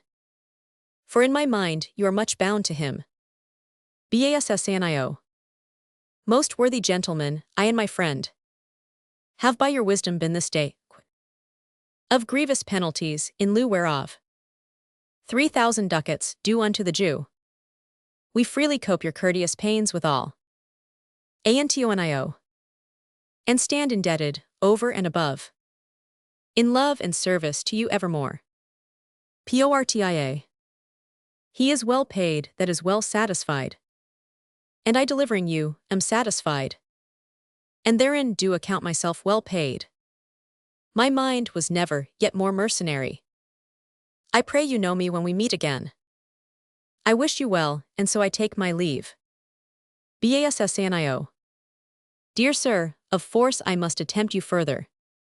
Take some remembrance of us as a tribute. Not as fee, grant me 2 things I pray you.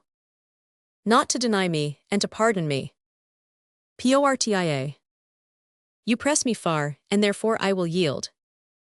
Give me your gloves, I'll wear them for your sake. And for your love, I'll take this ring from you. Do not draw back your hand, I'll take no more. And you in love shall not deny me this. Bassanio. This ring, good sir, alas, it is a trifle. I will not shame myself to give you this. Portia. I will have nothing else but only this. And now methinks I have a mind to it. Bassanio. There's more depends on this than on the value. The dearest ring in Venice will I give you. And find it out by proclamation. Only for this I pray you pardon me. Portia. I see, sir, you are liberal in offers. You taught me first to beg, and now methinks you teach me how a beggar should be answered.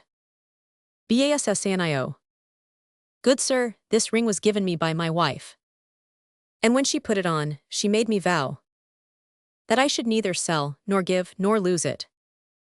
Portia. That skews serves many men to save their gifts.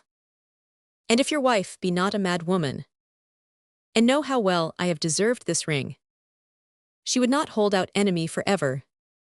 For giving it to me, well, peace be with you. Antonio. My lord Bassanio, let him have the ring.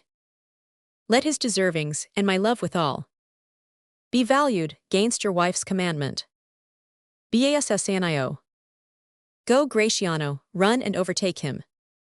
Give him the ring, and bring him if thou canst. Unto Antonio's house, away make haste. Come, you and I will thither presently. And in the morning, early will we both fly toward Belmont. Come, Antonio. Scene II, the same, a street. Enter Portia and Nerissa. Portia. Inquire the Jew's house out, give him this deed. And let him sign it, we'll away tonight. And be a day before our husband's home. This deed will be well welcome to Lorenzo. Enter Gratiano. Gratiano. Fair sir, you are well ortan. My lord Bassanio, upon more advice, hath sent you here this ring, and doth entreat your company at dinner. Portia.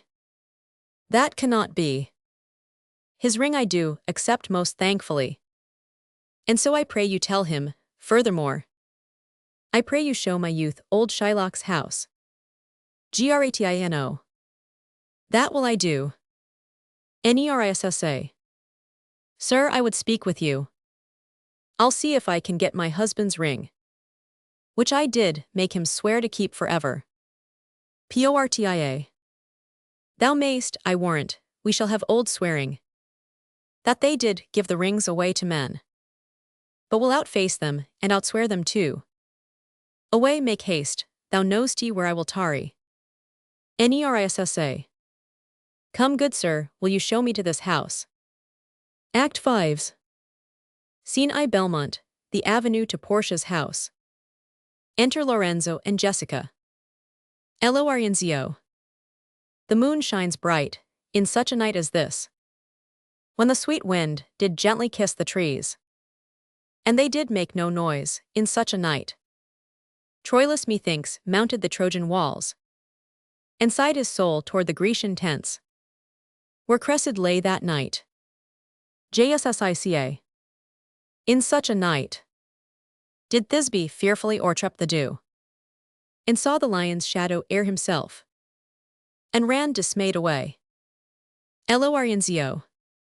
In such a night stood Dido with a willow in her hand, upon the wild sea banks, and waft her love to come again to Carthage. JSSICA.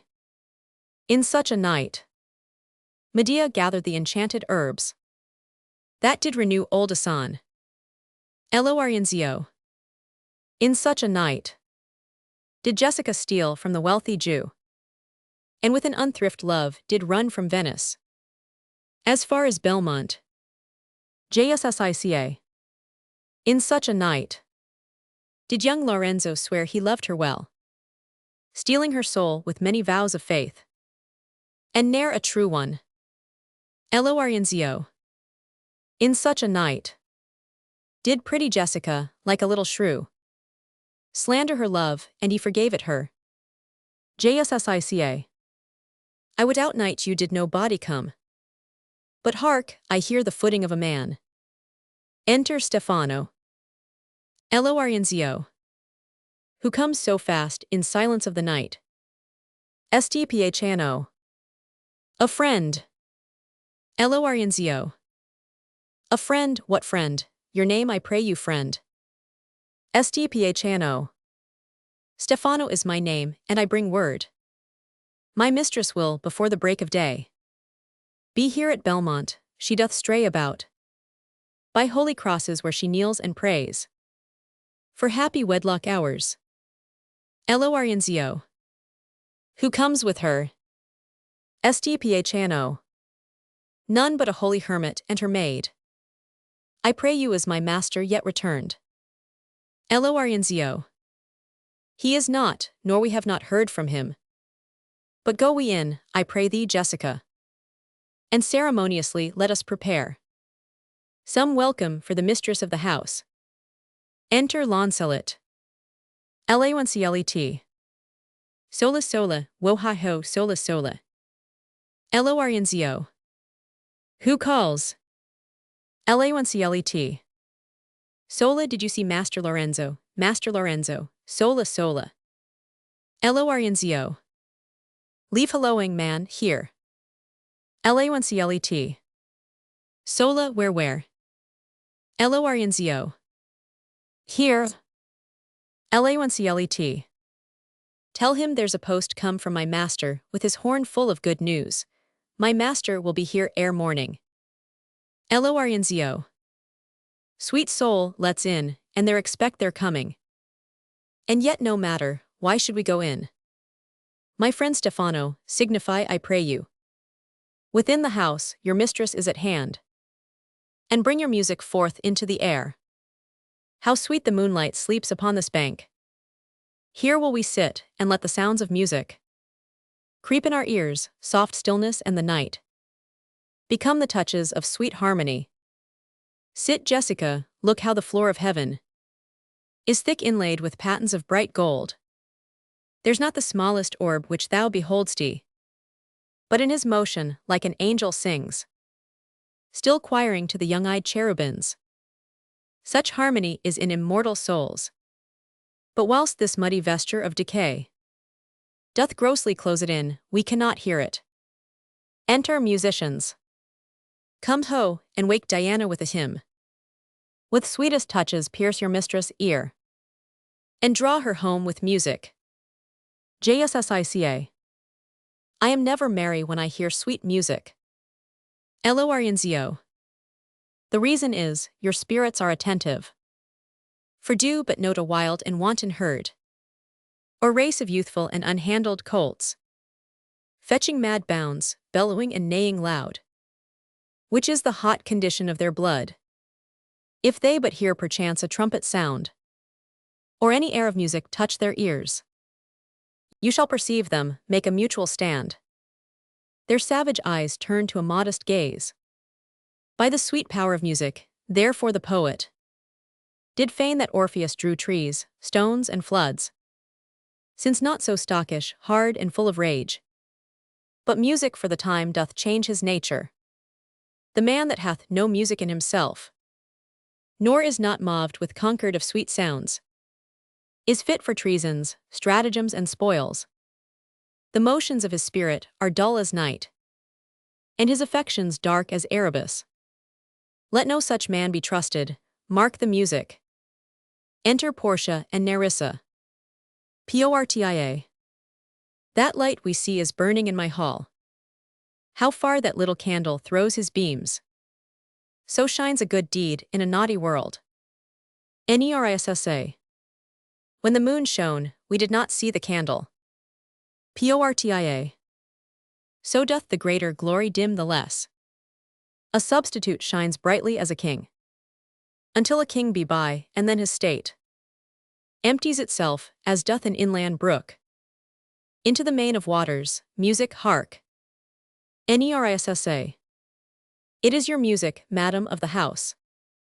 Portia. Nothing is good I see without respect. Methinks it sounds much sweeter than by day. Nerissa. Silence bestows that virtue on it, madam. Portia. The crow doth sing as sweetly as the lark, when neither is attended, and I think the nightingale, if she should sing by day, when every goose is cackling, would be thought no better a musician than the wren. How many things by seasons seasoned are to their right praise and true perfection. Peace, how the moon sleeps with Endymion, and would not be awacked. Lorenzo. That is the voice, or I am much deceived, of Portia. Portia. He knows me, as the blind man knows the cuckoo, by the bad voice. Lorenzo. Dear lady, welcome home. Portia. We have been praying for our husband's welfare, which speed we hope the better for our words. Are they returned? Lorenzo. Madam, they are not yet, but there is come a messenger before, to signify their coming. Portia. Go in, Nerissa. Give order to my servants that they take no note at all of our being absent hence. Nor you, Lorenzo, Jessica, nor you. Lorenzo. Your husband is at hand, I hear his trumpet. We are no telltales, madam, fear you not. Portia. This night, methinks, is but the daylight sick. It looks a little paler, 'tis a day, such as the day is when the sun is hid. Enter Bassanio, Antonio, Gratiano, and their followers. Bassanio. We should hold day with the antipodes, if you would walk in absence of the sun. Portia. Let me give light, but let me not be light. For a light wife doth make a heavy husband, and never be Bassanio so for me. But God sort all, you are welcome home, my lord. Bassanio. I thank you, madam, give welcome to my friend. This is the man, this is Antonio, to whom I am so infinitely bound. Portia. You should in all sense be much bound to him, for as I hear, he was much bound for you. Antonio. No more than I am well acquitted of. Portia. Sir, you are very welcome to our house. It must appear in other ways than words. Therefore I scant this breathing courtesy. Gratino. By yonder moon, I swear you do me wrong. In faith, I gave it to the judge's clerk. Would you were guilt that had it, for my part. Since you do take it, love so much at heart. Portia. A quarrel ho already, what's the matter? Gratino. About a hoop of gold, a paltry ring, that she did give me, whose posy was for all the world like Cutler's poetry. Upon a knife, love me and leave me not. Nerissa. What talk you of the posy, or the value? You swore to me when I did give it you, that you would wear it till your hour of death, and that it should lie with you in your grave. Though not for me, yet for your vehement oaths. You should have been respective and have kept it. Gave it a judge's clerk, no, God's my judge. The clerk will ne'er wear hair on's face that had it. Gratino. He will, and if he live to be a man. Nerissa. If a woman live to be a man. Gratino. Now by this hand I gave it to a youth. A kind of boy, a little scrubbed boy. No higher than thyself, the judge's clerk. A prating boy that begged it as a fee. I could not for my heart deny it him. Portia. You were to blame, I must be plain with you. To part so slightly with your wife's first gift. A thing stuck on with oaths upon your finger. And so riveted with faith unto your flesh. I gave my love a ring, and made him swear. Never to part with it, and here he stands. I dare be sworn for him, he would not leave it. Nor pluck it from his finger for the wealth. That the world masters, now in faith Gratiano.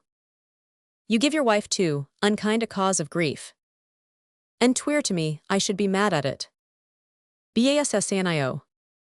Why, I were best to cut my left hand off. And swear I lost the ring defending it. Gratino. My lord Bassanio gave his ring away. Unto the judge that begged it, and indeed deserved it too, and then the boy his clerk. That took some pains in writing, he begged mine. And neither man nor master would take aught. But the 2 rings. Portia. What ring gave you my lord? Not that I hope, which you received of me. Bassnio. If I could add a lie unto a fault, I would deny it, but you see my finger. Hath not the ring upon it, it is gone. Portia. Even so void is your false heart of truth. By heaven, I will ne'er come in your bed. Until I see the ring. Nerissa. Nor I in yours. Till I again see mine. Bassnio.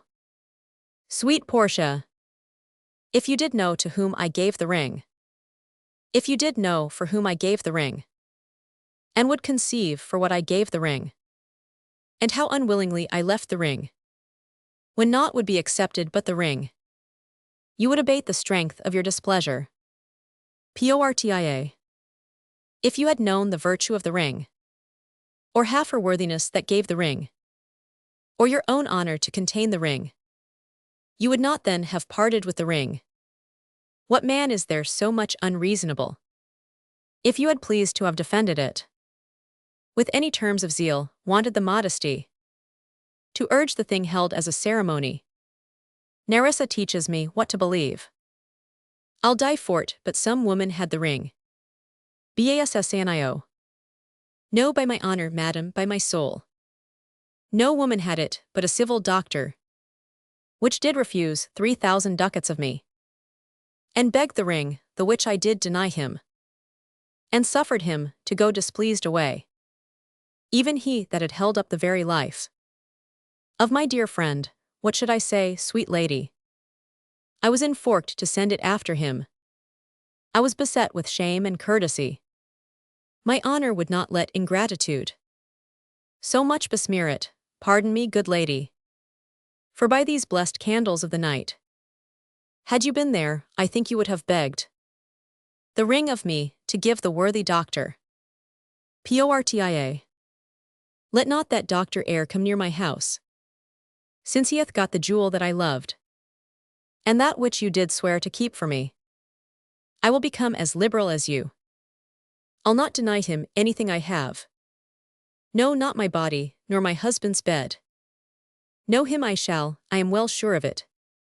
Lie not a night from home, watch me like Argus.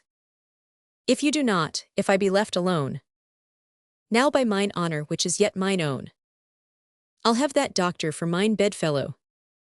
Nerissa. And I his clerk, therefore be well advised. How you do leave me to mine own protection. Gratino. Well do you so, let not me take him then. For if I do, I'll mar the young clerk's pen. Antonio. I am unhappy subject of these quarrels. Portia. Sir, grieve not you are welcome notwithstanding. Bassanio. Portia, forgive me this enforced wrong. And in the hearing of these many friends, I swear to thee, even by thine own fair eyes, wherein I see myself. Portia. Mark you but that, in both my eyes he doubly sees himself. In each I one, swear by your double self. And there's an oath of credit. Bassanio. Nay, but hear me. Pardon this fault, and by my soul I swear, I never more will break an oath with thee. Antonio.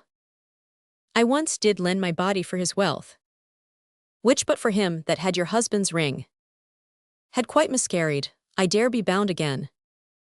My soul upon the forfeit, that your lord will never more break faith advisedly. Portia. Then you shall be his surety, give him this, and bid him keep it better than the other. Antonio. Here, Lord Bassanio, swear to keep this ring. Bassanio. By heaven, it is the same I gave the doctor. Portia. I had it of him, pardon me, Bassanio. For by this ring, the doctor lay with me. Nerissa. And pardon me, my gentle Gratiano. For that same scrubbed boy, the doctor's clerk, in lieu of this, last night did lie with me. Gratino. Why, this is like the mending of highways. In summer, where the ways are fair enough. What are we cuckolds ere we have deserved it? Portia.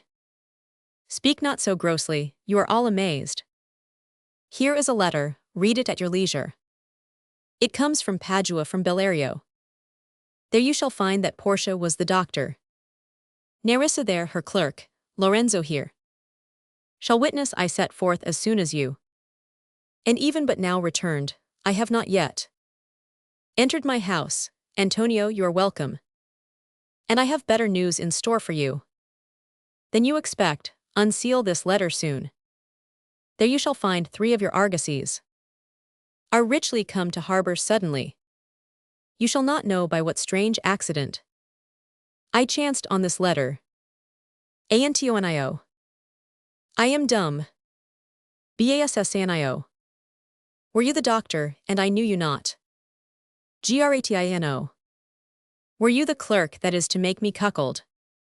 Nerissa. I but the clerk that never means to do it, unless he live until he be a man. Bassanio. Sweet doctor, you shall be my bedfellow. When I am absent, then lie with my wife. Antonio.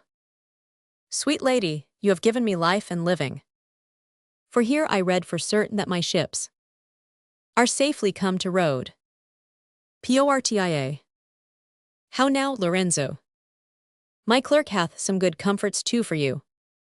Nerissa. Aye, and I'll give them him without a fee. There do I give to you and Jessica, from the rich Jew, a special deed of gift. After his death, of all he dies possessed of. Eloarienzio. Fair ladies, you drop manna in the way of starved people. Portia. It is almost morning, and yet I am sure you are not satisfied. Of these events at full, let us go in, and charge us there upon interrogatories, and we will answer all things faithfully. Gratino. Let it be so. The first interrogatory that my Nerissa shall be sworn on is, whether till the next night she had rather stay, or go to bed now, being 2 hours today. But were the day come, I should wish it dark, till I were couching with the doctor's clerk. Well, while I live, I'll fear no other thing so sore as keeping safe Nerissa's ring.